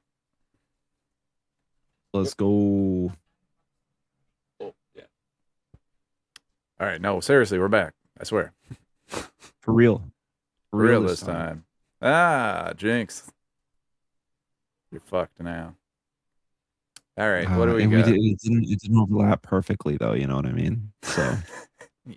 Oh, shit. You're right. Damn. All Ain't right. nobody nobody a Coke in here. All right. All right. So, yeah, we'll start off with a fun one before we get into the extra apocalyptic shit. But New York School District pauses AI robot pilot program due to concerns and backlash. So there's some concerns and some backlash in this here video. Just a trigger warning for everyone. An upstate school district plans to add an AI humanoid robot to the class. You'll find out exactly why, like when the other shoe drops in this, it's like right about midway through, and they just kind of gloss over a little. Let's see if you guys can figure it out. Classrooms, but it's been put on hold. It's ignited a major debate. It's just a wacky idea that will never come up again. Or should we get used to the idea of robot teachers? Education reporter Doug Williams has more. Some New Yorkers can actually wrap their minds around AI in schools. I think AI is an unbelievable tool. But AI robots in schools might be a step too far. What would be the benefit of that robot for anyone? In upstate New York, the small city of Salamanca was prepared to embrace AI in a physical... She kept it too real. Fuck. Hold on, let's get a recap. Let me go back again. That's... Just like end of story. Like that should have been it. That should have been it. The end of this new segment right here. Fuck. All right, let's hear that again. Schools might be a step too far. What would be the benefit of that robot for anyone?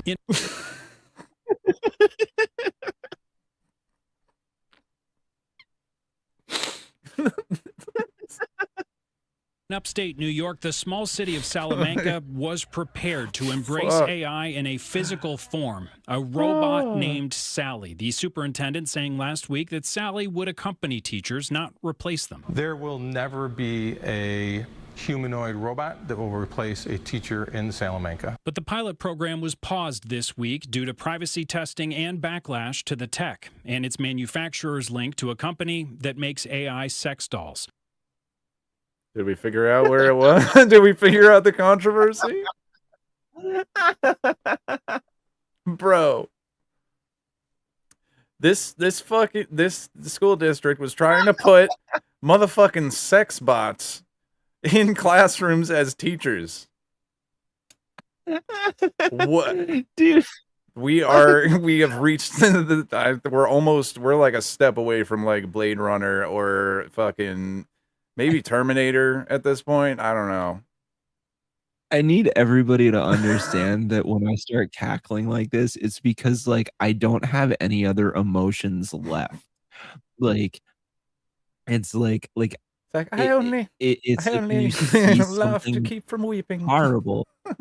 Yeah, and it's like I don't have the tears. I don't have the rage in me anymore. All I can do is laugh at how fucking stupid and insane this world has become. Like we were not ready for this. We have not evolved in like over 2,000 like thousands of years. Like since we became Homo sapiens, we haven't changed one fucking bit. Like like I said this last year, I'm reading Plato right now, and like fresh eyes looking at it in your 30s kind of hits a little different than hits you when you're in your teens. And the one thing one genuine thought that I've had while reading it is I'm like, we're like, if anything, we are less articulate now than they were in ancient fucking Greece. Like, what the shit? Like, we weren't ready for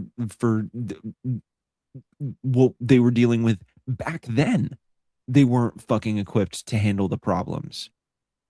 Usually let's just throw a bunch of like future alien grade tech on us, Right. and watch us just turn into soup. Like, holy Yeah, shit. I think this is also might have something to do with like, you know, these school districts having like superintendents that are super corrupt. Like they don't come from an education background. They're like a real estate investor or something, and they get put in Oh, charge of there's definitely these that school too. Yeah. districts, and they're just like, oh yeah, I'll do a contract with this company or whatever. Yeah, why not? Fucking that'll help with my investment in this other area that I have or whatever. And I think that might be a case of this is what's happening. This is what you get when you take a system that is fundamentally zero sum, and the primary incentive is greed. And yes, I am talking about capitalism. That's just real, right? Like that's just a fact, Yeah, that's right? just Like how it because works. if you right, like if you were like, oh, we're going to engage in a competition, right? Okay. How does the competition work? Usually when you have a competition, there's one individual at the end that gets the gold medal. There's one team that wins the tournament. That's what zero sum means. Eventually there will only be one winner. Eventually everything consolidates to monopoly. Yep. And when the way to get more money is to be as greedy as you possibly can at the expense of everybody else, Mhm. this is what you fucking get. That is just how Yeah. capitalism It's works. literally it's a law that the fiduciary responsibility of a company is to increase the profits to their shareholders, which with like Right. you can't exponentially just increase like profit. That just doesn't fucking work. Like it's insane. You're like, "Oh, let's set up a system that's in direct Like conflict with nothing the is law of thermodynamics." literally it's like Like nothing is infinite, dude. You can't have infinite growth. That's just not how it works. And it's like in fact, it's infinite degrowth. right. It's like, well, we have to raise prices because, you know, inflation, you know, the fucking now people, it's like, I'm sorry, it just doesn't work like that. No, no, it doesn't. It doesn't. I'm sorry, you can't do it that way. It's like, all right, value It's of the not dollar how it is going works. down. Let's charge more for things. Like, how you expect to win this? Like, what?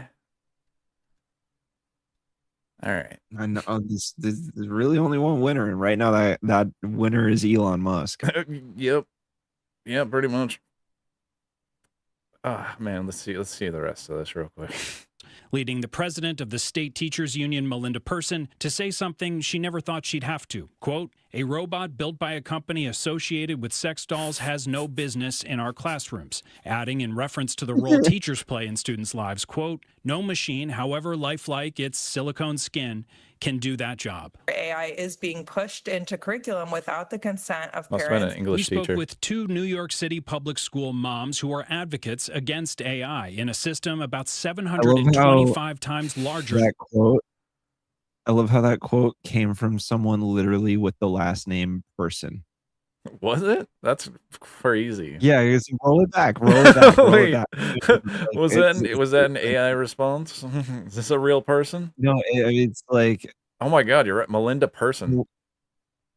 We asked a person. It's incredible. It's incredible. I mean, like, granted, she's defending people. Yeah. But it's just Like, like how on the nose, like, can you get? Like, we asked Mr. Human, Melinda Person, Yeah. fucking like No, and I'm not saying this Donna to Homo mock her because sapien. she has the correct take right here. So like this isn't like a dig. It's just like a really like, weird that's dark. coincidence. Oh man. Anyways, you can keep rolling. I'm sorry. Must I have been just a- like I had a moment there. Like it must be this person must be a English teacher. Like no machine, however lifelike its silicone skin can do that. It's like no one else putting that flourish in there. Teachers play in Oh, students' man. lives. Is really emblematic of what we are arguing and what the risks are. There is a way to do this in a strategic, thoughtful way that doesn't negatively impact the learning experience for our students. You are an insane person. I don't think there is a way to do this that would like in any way replace like a teacher. What? Well, it's like, dude, if you're gonna say that, you better come correct. Like, articulate that shit. Yeah, Like, well, there's a they way cut to her do off, this. And but okay, so tell me what the way is. If you think there's like, a way, then you need to actually. If you're gonna make a broad assertion like that, you better be ready to show your fucking work, dude. yeah, that's Like, crazy. you did make it through grade school, right? We're talking about teachers, so like they should know damn well that a student needs to be able to prove what they're saying. It's not enough to have the correct answer. You have to explain the process by which you got to the correct answer. Right. Because there are ways to do things in mathematics that will sometimes produce the correct answer, but are very much so the wrong way. And if you try to continue to do things in that particular way, you will get wrong answers at times where you really can't be getting wrong answers. So Yeah. that's why there is the little parenthetical next to the fucking question on the test that says, please show your work. Yep. Well, you know, and then so like, all right, we implement this, but how do we know the kids are paying attention and actually doing anything? We have to engage with them. Okay, let's add some more surveillance. Let's put some more cameras in there and track their eyeballs and fucking, you know, it's just. And if you think I'm over exaggerating about that type of shit, I'm literally not. That's a thing that we have to cover as well, which I think That's real. what are we? Where did that thing go? Yeah, there's this. I don't know if anyone like. I only heard about this recently. Literally, just from fucking Taylor Lorenz here. But apparently, every single car that's made now in 2027 is going to have monitoring systems. Literally, it's required by law, mandated nationwide, to have like tiny cameras installed in your fucking dashboard facing your face at all times. Just so everyone knows, that was a thing that got passed a couple years ago and is now just being implemented. Yeah, I knew about that. I've known about this for like maybe a month or two. Pretty. And I remember just being like the first thought I had was like, fuck, the cost of used vehicles is going to go up even more. Oh yeah. And that sucks as somebody who loves older vehicles. Well, and I wouldn't put it Like- above these car companies to like start buying up their own used cars and junking them because of stuff like this, just to sell into like, the so new we get cars. the new iteration of cash for clunkers. Lovely. Right. Lovely. You fucking take all the best vehicles off the road and just smash them up into little fucking bricks. I mean, they're Like- doing that type of stuff with books right now. There's a couple of AI companies that are scanning books and then destroying them, like buying up like a bunch of used like books from stores, scanning them and destroying them. It's absolutely insane. So I wouldn't put it about like I haven't heard anything about the thing I described about this yet, but I'm saying that this is the reason why I wouldn't put it like past them, because you know. Okay, can we get a list of those books and like publish it on our fucking feeds so that everybody knows to go out and buy those fucking books like right goddamn now? Right. But yeah, this is going to be great. That's all that's new like cars. straight up Fahrenheit 451 shit. Yeah. Like that's literally like straight out of Ray Bradbury. What the fuck, dude? Like that's not even like me being hyperbolic. That's not even like one of those like oh, this is 1984, like when everybody says shit is Orwellian and they don't even know what the fucking word means. Like and then it loses its meaning, but like what you just said is straight up what Fahrenheit 451 is about in a lot of ways. Yeah. Anyways, yep, run it. That's all right. I was just bringing up the thing I was talking about in case anybody was Okay, wondering. yeah. But yeah, AI companies destroying the world's books. In its attempt to boost AI's power, Silicon Valley is buying millions of rare editions, scanning them, and then shredding the originals. This is from the Telegraph, not exactly like a big liberal outlet. I'm not going to pay to log in, but yeah, go ahead and look this up. There's plenty of outlets that are covering this. Yahoo Finance. AI book burning? Companies are destroying millions of books to feed chatbots. And it's not like they're doing it to do that. Like, there's no other way to preserve a book. Like, I literally saw a video, like, earlier today about, like, debunking that because they're like, you literally don't have to destroy the thing to scan it. That's just plain as that. You know what I mean? Yeah, I know that But that headline wording. is fucked, actually. That headline is super fucked.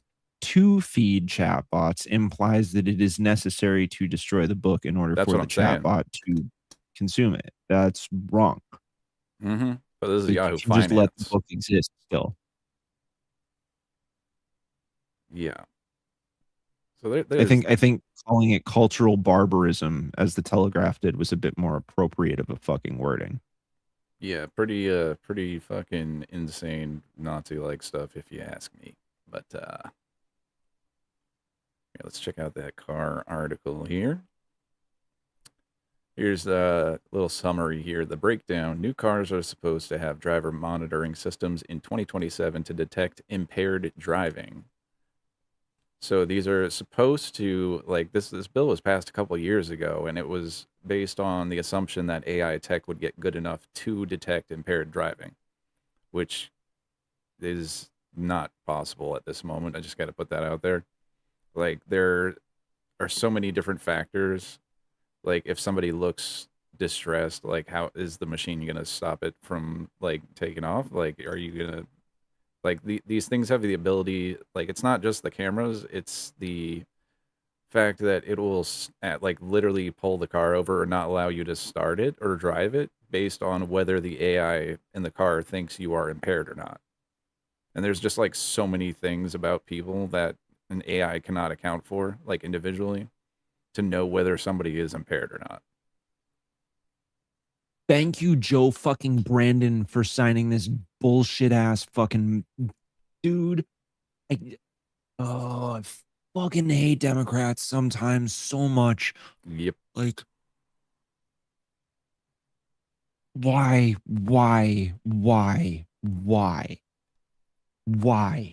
dude? God fucking damn it! And this is in Motor One, just like a car news website, and it's got 7 comments on it. Like, this is insane. This is such an insane thing. Like, how has nobody, like, heard about this? Or Yeah, just didn't give a shit when I it don't came, know like, why. it's fucking wild. Like, there's I mean, we discuss this in my household quite frequently because we hate this.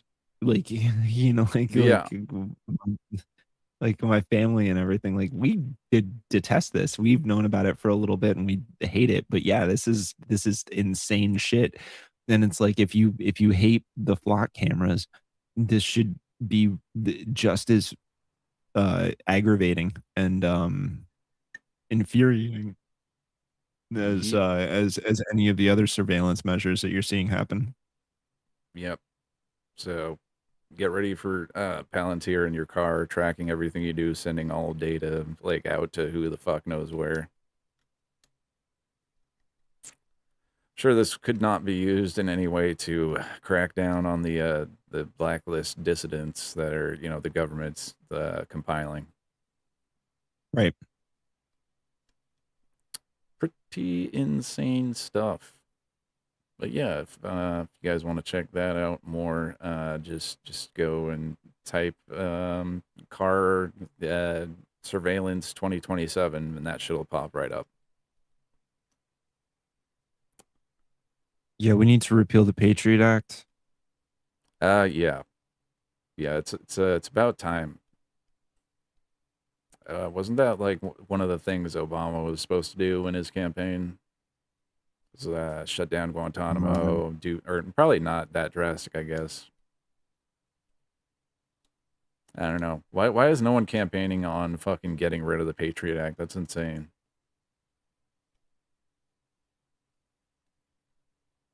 I mean,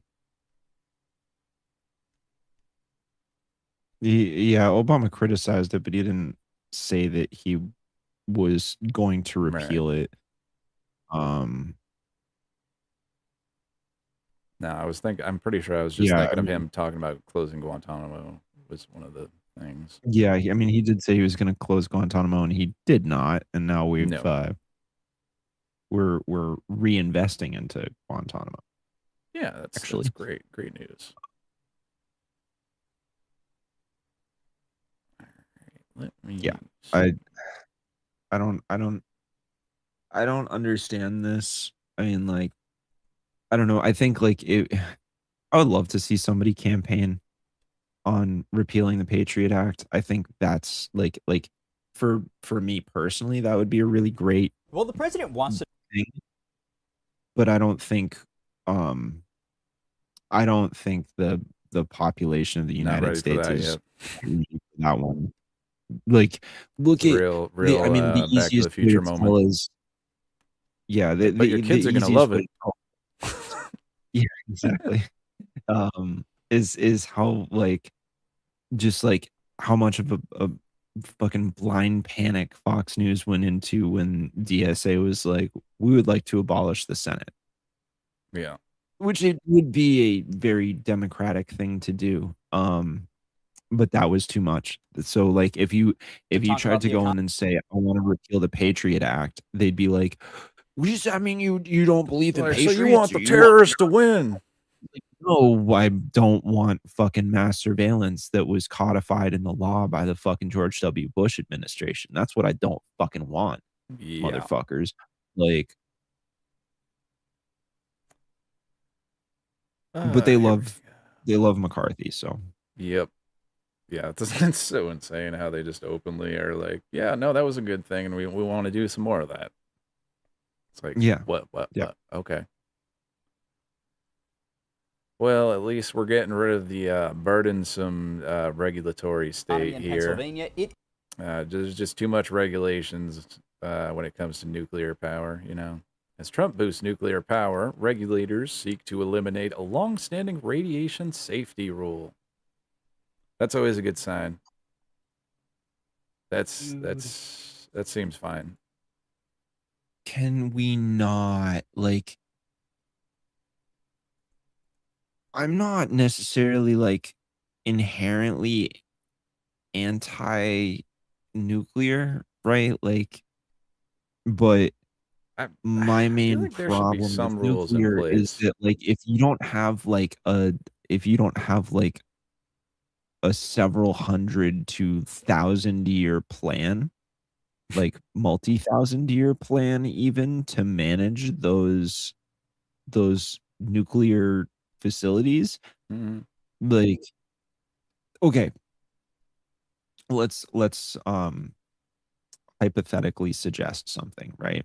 Let's hypothetically suggest that there's a massive solar flare, and I mean massive, that actually breaks through the electromagnetic field of the Earth and fries all of the electronics.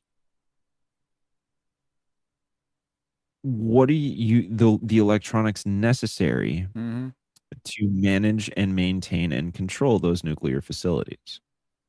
Without them, Yep. those nuclear facilities then will lack any mechanism of control to prevent them from melting down. If every nuclear facility on the planet melted down at the same time, the vast majority, if not the entire world, would become uninhabitable, especially if you're adding more of them. So this is like I know this, I don't want to sound like, doomsday guy over here. But the whole point of doing stress testing on ideas is to think of contingency plans for situations exactly like the one I just fucking described. Right. And if you don't have a good fucking plan for it, then maybe don't do it. Yeah. It's like, oh, short-term gain for long-term pain. Like it's a super fucking smart way to do it. It's like, well, who cares? I mean, I'm gonna be dead by then. Oh yeah, what about your kids? What about your kids' Yeah, kids? no, we can just hook up a couple diesel generators to them in case the power goes out. It'll be fine. You want to fast track the world to fucking be Fallout, then like, okay, Yeah. I guess, but Yeah, pretty much. like I would prefer that my newborn nephew not be subjected to a future that looks like that. You know what I mean? Yeah. And like, dude, Murphy's Law, like anything that can go wrong eventually will go wrong. And so It's not like it hasn't happened before. like we already have pretty intense solar activity lately. You know what I mean? Like there have been multiple auroras that have made it down to a Yep. point where like we can see them. Like you see them pretty fucking far. So like, yeah, like this eventually the sun will like may very well spit out something that just totally cooks our electronics, totally fries the fucking the satellite halo around the fucking planet. Yeah, Watch basically. your smartphone works real good when that happens. Yep. I don't know. I Yeah, just basically. I don't Yeah. I don't trust this shit. You know what I mean? Like that's my main concern is like I'm much more interested in like actual longevity of the planet and like not just human beings, but like Something that's everything that lives not on a this time planet. bomb specifically. Yeah. Yeah, exactly. Exactly. A time bomb with a hidden timer on it. Yeah. You know what I mean? Like just let's just crank up the base level of anxiety that we all feel anyways, like Yeah. let's just tick it up a couple more notches. So like I said, I'm not necessarily against the idea of it, right? Like I like the idea of it being like as a sort of like a sustainable power source. Like it's not going anywhere. When it's working, it works great and there's no like there's no break in the energy that's provided. You know what I mean? But again, it's like you have to have like systems in place to make sure that like that thing can operate indefinitely. And I do mean that in the most literal sense of the word, like indefinitely without any assistance from human beings. Yeah. If you don't have a plan for the infinite sustainability of that particular power source as an autonomous unit protected from any kind of potential problem, then I don't know if it's the smartest idea to go there. Yeah. Yeah, apparently You not. can keep playing the fucking video. But at least they're getting rid of these burdensome regulations about regarding radiation Right. safety. That damn regulatory state always overburdening these damn capitalists. Well, the president wants to talk about the economy in Pennsylvania. It is negotiations with Iran that continue to dominate headlines, including Iran now pushing back on the president's claims that the country is going to allow nuclear inspectors in. They're wrong. They know they're wrong. They told us inside, and we have it down 100% inspections. And if they were right, I'd cancel the meetings right now. The president says Iran has agreed to inspections, quote, into infinity. But Tehran says they've made no such promise. That dispute goes to the heart of this deal. Inspections are how the U.S. would verify if Iran is keeping its end of the agreement, part of the broader deal that could unfreeze Iranian funds. And how those funds get spent is also becoming a point of contention. Money that will be taken out of Iran is going to go to our farmers to give corn, soybeans, wheat to Iran. But Iran is pushing back there too, the country's ambassador rejecting the idea that unfrozen assets will be used to buy U.S. produce. He also said Iran alone will decide how the money is spent. Both raise the same question, whether the U.S. and Iran are describing the same deal. As the president tries to pivot back to the economy while in Pennsylvania, the cost of the war is still moving through Washington. The Pentagon is asking Congress for $80 billion to help cover war costs. It's one of many ways that the cost of the war is impacting Americans. We're just giving handouts to Saudi Arabia and asking them to buy it from us, and they're like, "Fuck you." Yeah, I mean, like, good. dude, Trump just takes an L on Iran like every single fucking week. Like I don't understand That was an unrelated How video, but anybody thanks, can see guys. this and not be like, "Oh, we're losing." Like, I remember I was talking months ago to a guy that I was working with at the time, and I, like, casually was just like, "Oh, yeah, well, Iran's, like, kicking our asses right now," and he was like, "No, not really," and I was like, Yeah, Like, they are, dude." yeah, Like, really? I don't yeah, Like, they here, let me they ask you a are, question. and, How like, many times have we won this war so far? It's they're over? fucking our whole shit up with a bunch of flying lawnmowers. I don't know what you're talking about, but, like, But, like, how many we're times has not Trump said winning. that we won? It's like, He's "It's like, "We over, we destroyed their whole won." navy." I'm like, "Oh, really? Then how come they still have boats?" Yeah. Like Destroyed their whole navy, their whole air force. They're decimated. They're destroyed, totally broken, How everything. It's is like it that they keep just shellacking all of our military bases then? And riddle me that, buddy, like, we're like, losing. nope. Nuh-uh. But have you considered nuh-uh? Yeah, So I I really thought guess, this was gonna have to do with this, but it didn't. But it kind of did because it was about nuclear, and then I was like, did I just pull the wrong article? But no, the real article is below. Has nothing to do with this video. Thank you, AP/WMUR, for that. Yeah, But that was a good WMUR video. is stupid. It was a good video. I mean, I was just like sitting there. I was like, wait a fucking sec. Wait a minute, we weren't talking about this. Yeah. I had like I tripped out for a second because I was like, "Holy shit, did I just, like, Yeah, no. react to the wrong thing?" I still stand by all the things that I said prior to that, No, this but, does have to do with that, I swear. Yeah, the Nuclear Regulatory Yeah. Commission is proposing to eliminate a foundational safety principle that has for 50 years minimized the radiation people in the United States are exposed to, and that has been adopted around the world. So this is about, like, us, people that work in nuclear plants, are going to be poisoned. So just letting you know. Currently, facilities such as nuclear plants, hospitals, and academic institutions that use radioactive materials must ensure radiation exposures are kept as low as reasonably achievable. The ALARA principle, apparently. Fuck, I almost read the NCR right there. God damn it. When the dyslexia kicks in. And the Fallout mentions, I'm like, damn it. Yeah. The NRC proposal would abandon that philosophy while keeping a separate standard on maximum radiation exposure.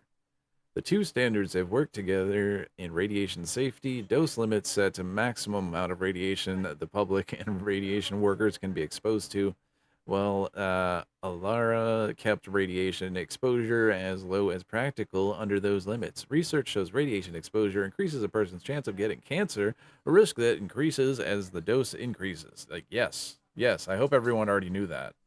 I really hope everyone reading this already knew that. Like, the dose limits are not changing, but the NRC, which regulates civilian nuclear energy technologies and radioactive materials, now wants to replace ALARA with a graded approach that includes several action facilities must take depending on the potential dose of radiation to workers. So it sounds like dose limits are changing, just in a roundabout way. More rigorous radiation protection measures would be required when approaching dose limits to ensure they aren't exceeded. This comes as President Donald Trump attempts to quadruple. So it's not so much that the dose limits are changing, it's that we're doing less about them. Oh, Like okay. if it's lower than a certain amount, that's how I understand I what we're see. reading right now. Is that it's not so much that the dose limits are being adjusted in any way, shape, or form. It's just that, like, we won't They just need go to as be hard. in a different category, and just so they know how much radiation they're getting, and then they just, as long as it's below the limits, it's fine. Is that what I'm hearing? It's like It's like they're it's going probably below just the like industry standard, but staying within the law as it is. Type deal is what I'm hearing. You know how like Well, companies. it's more like they'll be like, "Well, you just got like a semi-lethal dose of radiation. You might get cancer in the next few years, but we're not going to do anything about it until we actually see the cancer cells." Right. You know? That's good stuff. Yeah. Yeah. And this comes as President Donald Trump attempts to quadruple domestic nuclear energy production because of surging electricity demand amid a data center and artificial intelligence boom. Is what they're saying he's doing this for, I guess. So we're gonna have nuclear power, nuclear power to power fucking AI data centers. Wonderful. That's what we need. We don't need to fix our energy grid. We just need to quadruple the fucking nuclear energy plants that are pumping the electricity through these fucking dying infrastructures. Like That's what? fucking insane. Like, how is he planning on getting this power out when, like I just mentioned like 3 times, the infrastructure is fucking crumbling? Like what? Like there's no plan This is for a that. good moment to remind everybody. I did an interview with Sam Evans Brown from Clean Energy New Hampshire. I was just thinking of that. He literally was talking about how like our grid is fucking ancient. It is like 50 years old. And then that's like for the newest parts of it. Right? Like unless something literally broke, unless like you had a transformer on the top of a telephone pole fucking explode and the power company had to like come and Replace service a it. section of it, yeah. Like right. Or like a fucking tree fell over and knocked down your power. Like those transformers, that shit is not new, dude. Most of it is ancient as fuck. Like and that very enlightening interview. Encourage people to go watch it, but like yeah, like we're putting stress on a thing. Like we're putting an immense amount of added stress, exponential amount of added stress onto a system that we've done nothing to prepare for that stress. Right. That's already overtaxed anyways. Or So the fucking climate change that's happening. Like Texas got a fucking winter storm a couple of years ago, and the entire thing got fucking fucked. Well, yeah, and that's because Texas is like it is its own power grid, which in theory is like kind of interesting. I think it's the only state that has its own unique power grid. But like the problem with that is that they don't they do it on the cheap, and they don't do a lot of the things through that private every other contractors, grid right? needs to do to accommodate for the fucking like potential crises. Yeah. So yeah, when This is all of a why sudden they we get a do not- massive snowstorm, you don't really get snowstorms in Texas. They're like, oh shit, and their whole grid is face plants. This is why we don't like. We need the states to be running like these public utilities like that, like all these places that run with the places that allow like here that have like private electric companies and stuff. Like what incentive do they have to fix anything? This is all like public infrastructure. They don't have to. They have no obligation to do that. Well, but bro, like what's more America first than investing in your fucking power grid? Right. Like what's the fucking problem here? Like how is this not a bipartisan issue? Why would that be a hard sell? Like how is you know what I mean? Like what like what's holding back both Democrats and Republicans from being like, we really should fucking fix this stuff? Like it's our own country. We should probably work on this whole energy grid thing. Yeah, but you know the one word answer to that. What? It's capitalism. It's always capitalism, dude. Yep. Mm-hmm. So yeah, we're gonna try to quadruple domestic nuclear energy production. I don't know how he plans on doing that either. Is he giving out grants to companies, or just he wants the stuff to happen, and so he's just saying it out loud, hoping it does? It's really hard to tell with this guy, because you can't like just take him at his word, all the fucking shit he says. So you can have this entire article with well thought out things and about something he said, and then it's like, well, yeah, everything you said in there like could be true, but also like this guy's fucking insane and just says shit off the cuff. Like, how do you like? So all this could be irrelevant right now. You know what I mean? Not like this specifically, but like, you know, when referring like articles that are just off of his word about like one thing. It's like, oh, I'm gonna do this. Well, why would you listen to why it's like if you didn't want to listen to fucking Joe Biden, why would you want to listen to Donald Trump? They're fucking octogenarians. Like it's so funny, man. I tell you what, I want everybody to take a minute. I want you to go back and watch debate footage from the Republican primary in 2016. I want you to listen to how Donald Trump talks during that period of time. Then I want you to go back and I want you to watch a clip from right now. And you tell me that he hasn't slowed way the fuck down. Like way the fuck down. Right? Like that's just like observable cognitive decline that is just directly associated with getting old, right? Happens to everybody. Yeah. I'm not even saying that he like when I say We're this, just I'm not saying even he's saying not that he has like fucking Alzheimer's or something like that. Like I'm not because I'm not a doctor. I don't have the ability to diagnose him with that. Like it's entirely possible that he does, but I don't really see a whole lot like until there's definitive evidence that is made public that that's the case. Like it's a waste of time. It's like blue sky lib shit. That's no like it serves no value whatsoever. It's like, okay, why don't you go complain about that on Threads? Like I don't care. But just like literally though, I mean like sure everybody's, you know, literally everybody has probably had grandparents at some point in time, even if you never got to meet them because they passed away before you were born or something like that, like, you know, or whatever, you weren't in touch with them. It's impossible for you to not have had grandparents because you had parents and those parents had parents. And I'm pretty sure everybody's encountered somebody in their life that they watched grow older.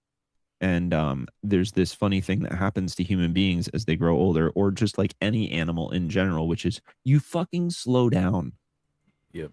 Like, and like well, I got a clip here from his presidential campaign announcement from 2016. You want to see if the looks and sounds a little different? Yeah, let's do it. So, I've watched the politicians. I've dealt with them all my life. If you can't make a good deal with a politician, then there's something wrong with you. Just right away, he's standing up straight. He's fucking opening his mouth all the way and not slurring through shit. Just immediately. Listen to how much more articulate he is. Like, that's a fully organized thought. Right. If you listen to him talk nowadays, the amount of times that he has like several different thoughts running through his head and they like interrupt each other and like he's trying to say them and it's like it's very difficult to follow like the through line of the idea. Like back then he could at the very like I can play granted some more they of were it as all well. fucking insane horrible views of the world anyways, so it's not like I'm wishing for a more articulate Donald Trump. The point is that like there's just blatant evidence of cognitive decline due to aging, and it's not possible for him to like hold all of the thoughts and ideas in his head anymore in order to string a fully truly coherent message out. Like it's like he just always kind of goes back to like whatever is making him feel most self-soothed in that moment, you know what I mean? Like So I got two different clips to compare it to. So we'll let this one run for a second, then we'll play some clips from the correspondence dinner. That's a very like newest shit. Yeah. You're certainly not Let's very do good. cross. And that's what we have representing us. They will never make America great again. They don't even have a chance. They're controlled fully by the lobbyists, by the donors, and by the special interests, fully. They control them. Hey, I have lobbyists. I have to tell you, I have lobbyists that can produce anything for me. They're great. But you know what? It won't happen. It won't happen because yeah, like full thoughts. Like let's just compare here. The first half of that is like, dude, watching that, I'm like, no wonder he fucking won. Yeah. Right? Like, no It's wonder like he was won back telling in the truth. 2016, because the first half of that thought was a fucking argument that I hear come out of leftists all the goddamn time. Yeah. It's like this lobbyists. It's like, yeah, that's true, but like, fuck, like you're not better. No, god damn it. Right. The problem is that he embraces them. Yeah. Right. But like he was being forthright about He's the like, problem. yeah, I'm He, honest. he just doesn't have a problem with the problem. He doesn't see Yeah, it as a exactly. problem. Like, at least not when he's doing it. You know what I mean? Like, Back when he bothered to lie by omission. Now he's just Right. like, no, I Let's- want let's housing watch- prices to go up. I want them to keep going up. It's like, that's not good for everyone, you know. The people that don't use their houses as assets that they can, you know, trade. That's not cool, buddy. Yeah. But here's him now. Let's see if there's a difference. it's not been an easy evening, all these awards. Just like my presidency, the second time is always Presidency. better. It's always better. And the third time will be better yet. But after hearing the gunshots, many people yelled, "Get down, get down." This is a compilation, though. Hold on. Let's see if there's more through line. Wow, that was very beautiful, but this has not been an easy evening, all these awards. Do I have a say in those awards, all those awards? But it's great to be back at a place that I know very well because I built it. And I'm very proud of it because I built it for $2.9 billion less than the Federal Reserve building, which is a lot smaller, by the way. Figure that one out. What? But I am delighted to be here at the White House Correspondents' Dinner. Amazing people, a lot of people that I like. Some I don't like at all. But I respect most of them. I must say that you do a great job, amazing job, and it's an honor. As I said 3 months ago, the show must go on. We were backstage, and we both wanted to just have it go on, whether it was 2 o'clock, 3 o'clock in the morning, it didn't matter. But in the end, it made more sense to do it the way we're doing it. And we had a great news conference at the... like, so okay. So here's the way I observe what's happening right now. Is it like he meanders on a thought for a lot longer. You know what I Yeah. mean? Like, it takes him, like, he sort of has to keep talking about the same idea for a little longer than he used to, because like he doesn't necessarily see where he's going with it. Like, it's like he thinks he can wing it still, like he Right. did back in the day, like he did 10 years ago. But like, he's just not as sharp as he used to be. Now, like, again, I'm not here to speculate on the cause of that lack of sharpness or that the dullness that he now has. Like, there's any variety of reasons that I think could all fall directly under the umbrella of getting fucking older. But he putters on an idea for a little bit. He doesn't have like a concise, witty quip that he just shoots out and then moves on with it. You know what I mean? He sort of like stumbles over the thought for a little while. I mean, he does eventually sort of move on, but it's like at that this is point in also time, him when like your half head's reading a not like that, teleprompter you can't improv that way. Yeah, exactly. because he's at the dinner Like, thing. you damn well bet he if wanders off. Kyle and I are still sitting here doing this in our motherfucking 80s, we're gonna be writing little scripts for ourselves before we hop on the stream. Like, I'm gonna fucking Yeah. sit down and organize my goddamn talking points, because I'm gonna be like, dude, I'm slowing down. I'm not as quick with it anymore. You know what I mean? Yeah. Top 10 jokes is such a wild thing to say. about this. What is he in the middle of right here? Let's see. Dylan Mulvaney cost Bud Light $35 billion in market cap. That was the worst commercial ever made, by the way, for those few people that want to hear that. Most people don't care, but I would. I wouldn't want to hire Dylan anytime soon. I hope that everyone... Yeah, he just fucking wanders off after the joke. That joke, I don't know if you saw this, but he was like making fun of Caitlin Collins, saying she looks like Dylan Mulvaney, which like, okay, good one, I guess. No one remembers that shit, dude. Nobody cares. No, not at all. When was that even from? Like 4 years ago or something? That was so long ago. The Bud Light controversy, where they sent a streamer a 6-pack of Bud Light with their face on it. My God, the whole world is burning down now. I mean, Dylan Mulvaney is just a transgender person. Like, who cares? Yeah. Like, that's... It doesn't, like... It doesn't matter. It's just oh man, it's just an actress and singer who went through transition and, you know, documented it on TikTok. I don't understand. Like, who cares? Like, not like you know, good, you know, good on them, good on her for, you know, doing what she did. It's like I hope that life treats Dylan well, but there's no reason to bring that shit up. You know what I mean?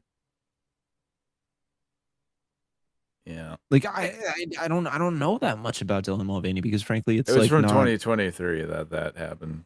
it's just not it's just not like culture that I particularly consumed. Like I mean I'm trying to think. It was just some random stupid shit they blew up for no reason.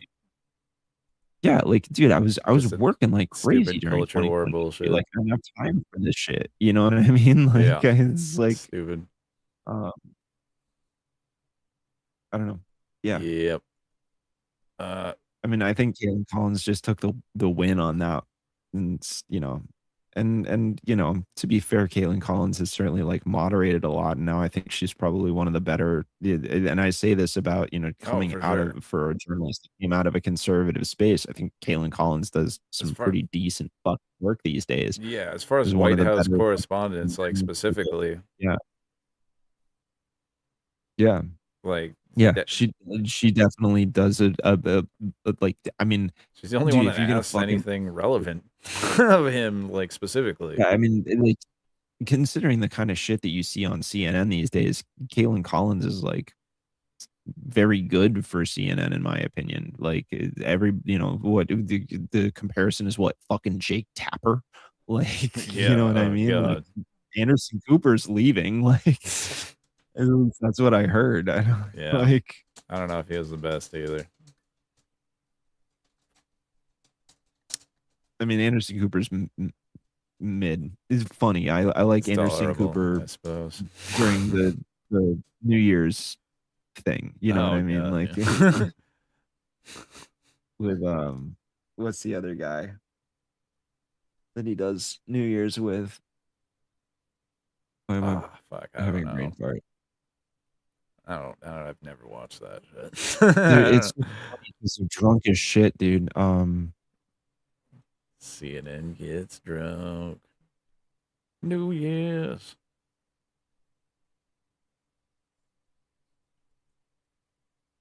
It was Andy Cohen. I see. Andy Cohen. It's always funny because Andy Cohen just gets absolutely fucking shit faced and says like a bunch of insane things that like crack Anderson Cooper up, who's also drunk. Yeah. And like last year, it was I remember there was a whole thing about because Heated Rivalry was like really like taken off and it was Andy was trying to like a pressure Anderson into saying who was Shane and who was Ilya, because it's like a show about these two gay hockey players that are like in the closet but like fall in love with each other, and like it like covers like years of them playing hockey together, and like they're on like like two teams that are like incredibly competitive with each other, and they're like the lead players on each team, and it's a fucking great show. But yeah, it is an awesome show. But it was like, but Andy Cohen's sitting there like, no, like I think you're Shane and I'm Ilya. Oh my god. It's like, please don't do that. Like you're not supposed don't harass the one gay coworker, please. Like stop. Stop it. Like that's gay, you're gay, so we're like them, right? Well, I think Andy Cohen is gay too. So Is he? Oh, okay. Well, that's all right then. I'm pretty sure. I thought it was just like a weird coworker thing, trying to, it's like, hey, you're black. I like rap. What's up? Like, it's like chill, man. Yeah, Andy like, Cohen is indeed gay. Okay, all right, that's okay. No, it's just like I mean they're just ribbing each other, but it was just like it was funny and a little cringy. So yeah, that's pretty funny. Yeah, I can probably bang out one more before we bounce for the night. I gotta. Okay. Still gotta work tomorrow. Yeah, it is 9:05. Ah, fuck. Do we got anything not ridiculous? Oh, but fuck. I think most of these are gonna take up a little too long that I got left. I could do a little preview of this. You could just tell people about this, I suppose. So a lot of people might be fans of Legal Eagle. So they're saying they're suing Meta, TikTok, and Snap right now.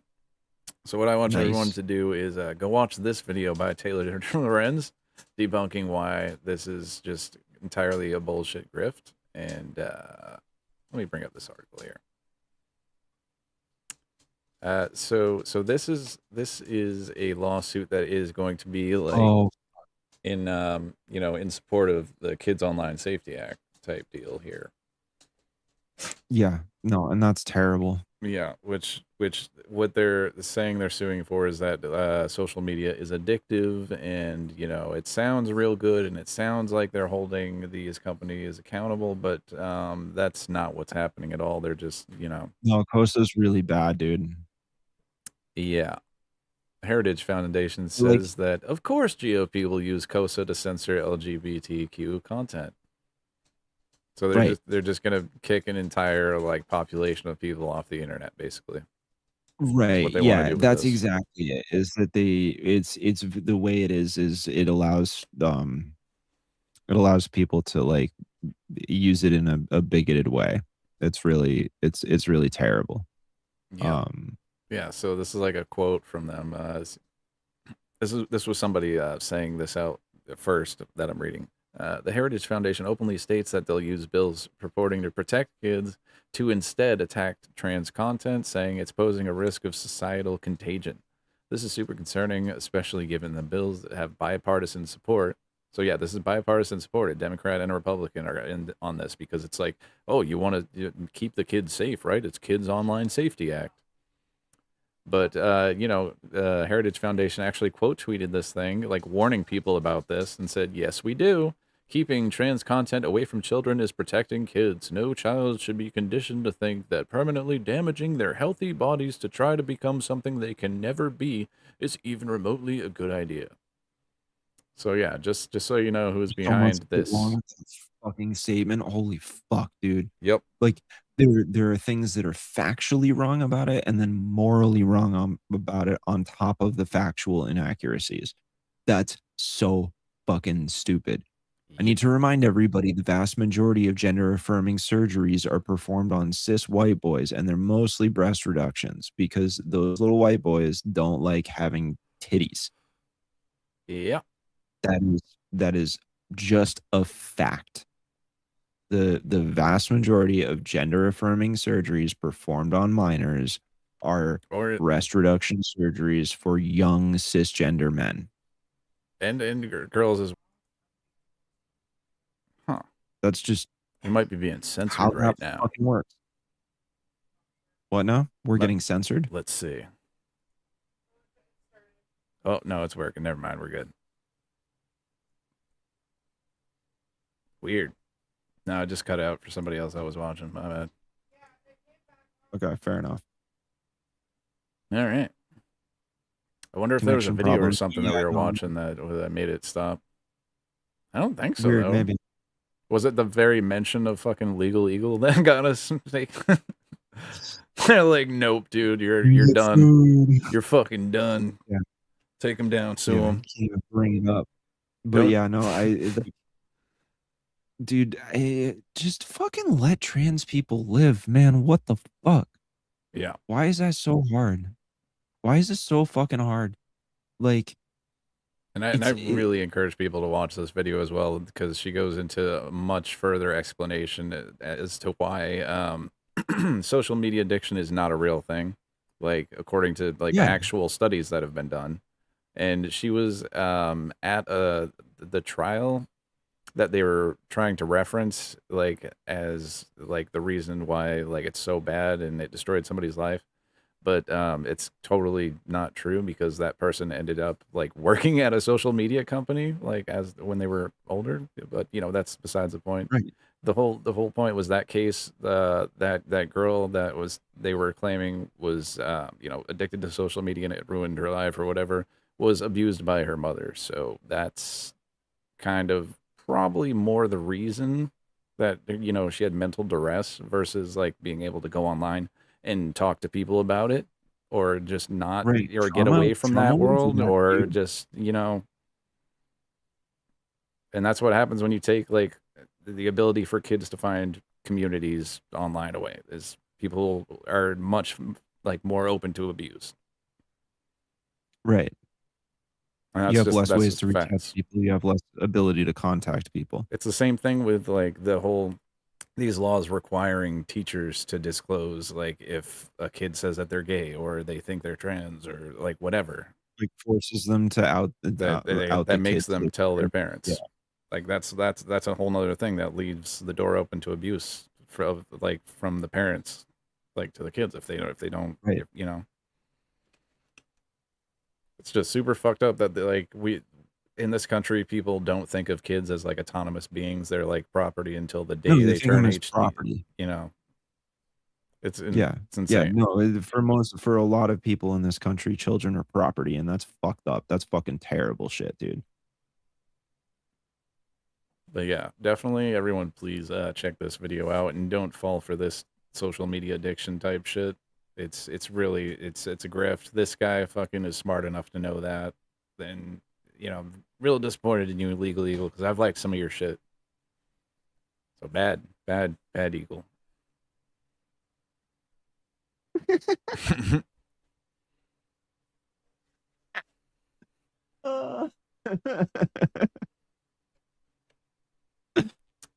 Bad Eagle.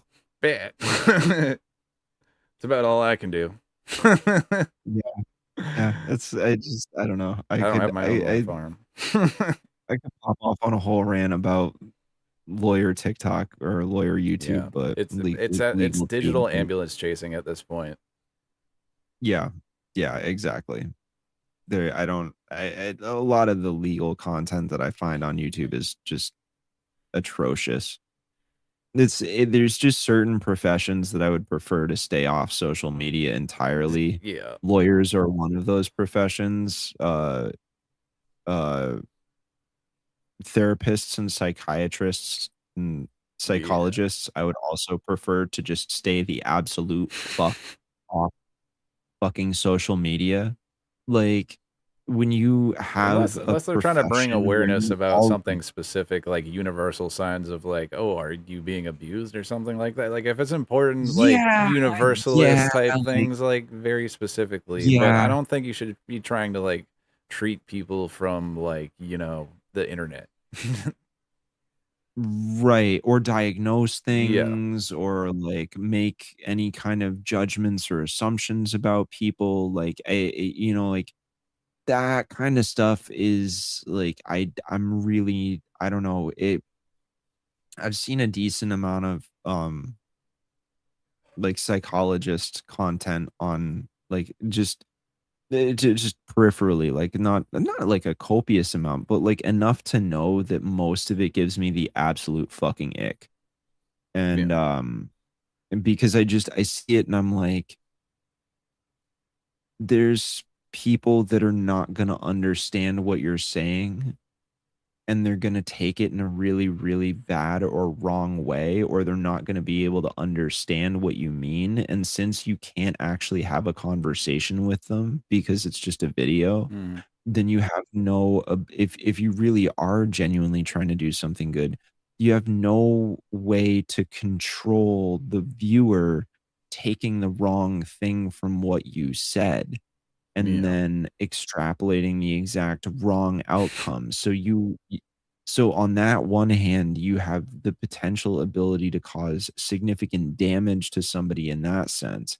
And then you also are potentially abdicating your ability to treat anybody that comes through your door. You're selecting your your clientele. And if the biases that you project on your social media platform carry over into your professional setting, whether you're cognizant of it or not, then you are doing disservice to patients in your in your care, or you're denying people the opportunity to get effective care because they'll see you doing what you're doing, and then they'll make the decision, oh, I can't trust these people either. I can't trust therapists either. And most people don't trust therapists in the fucking first place. And there's a significant portion of the population of the United States that really needs fucking mental health care, and they don't get it because they don't want to go see a shrink. Yeah. Sorry if I offended anybody with that, but I don't I don't really care that much, honestly. Like, I mean, it's definitely a real there are thing some that, jobs especially you with should like the not age of like pop psychology and everyone like using terms like gaslighting when it comes to everything. Like abusers now like are using psychological like terms. Exactly, And exactly. and When you make ironically that using comment, those words to gaslight people. You know what I mean? right, like you're giving ammunition to the exact people that you don't want to be helping. Like there's so many things wrong with that. And that's why I'm just like, I maintain that there are certain things like if you do that shit professionally, you should not be turning that into a social media like plan. Like you just shouldn't. It's not ethically right. Yeah. So anyway, Yeah, there's that. I'm pretty tapped, bro. Yep. I'm sorry I couldn't end on a lighter note, but that was Here, I got a lighter note. That's a thing that's been bothering me for like weeks and weeks now. So It's all right. ooh, look at you, Look at that. I got some nice pizza. That's a good note to end on for me. I got a piece of banana bread waiting with my name on it right now. I'm about to go punish that son of a bee. Fuck yeah. Dude, I love it. I love Dude, it. banana It's bread's chocolate so chip. fucking good. Chocolate chip banana bread is God so good. damn. Chocolate chip. Yeah, buddy. Hell Yeah, yeah. buddy. It's favorite in this household. Yep. Well, I think that'll be about it then for y'all. There's definitely got some extra time into this week. If you guys want to see us some more often, you know, just make sure you're subscribing and you know, check out the Patreon and the Buy Me a Coffee thing, all that. Support this channel, support his channel, locally sourced. Go there, watch those in-depth videos, good interviews from people. Yep. Do all that stuff. Thank you. Yeah. Yeah. Pay attention to Kyle. He does good stuff too. All over the channel. Not just these news dives. You know what I mean? Yeah. But I gotta get back to work. Been so fucking busy. So I hear you, dude. I hear you. Yeah, but I'm gonna try to get back out there, get some more interviews, get some more you know, events, get some coverage and stuff going on with that again because It's the way to do it, man. Yep. We'll have to do a live one of these days. Hell yeah. Yeah, we got to both meet up at some time in one of these. It'd be great. Yeah. Go to interviews with Yeah, people. yeah. I Hell yeah. agree completely. So yeah, we'll see you guys next week. Thanks for tuning in. Peace. Cheers, fam. Peace out.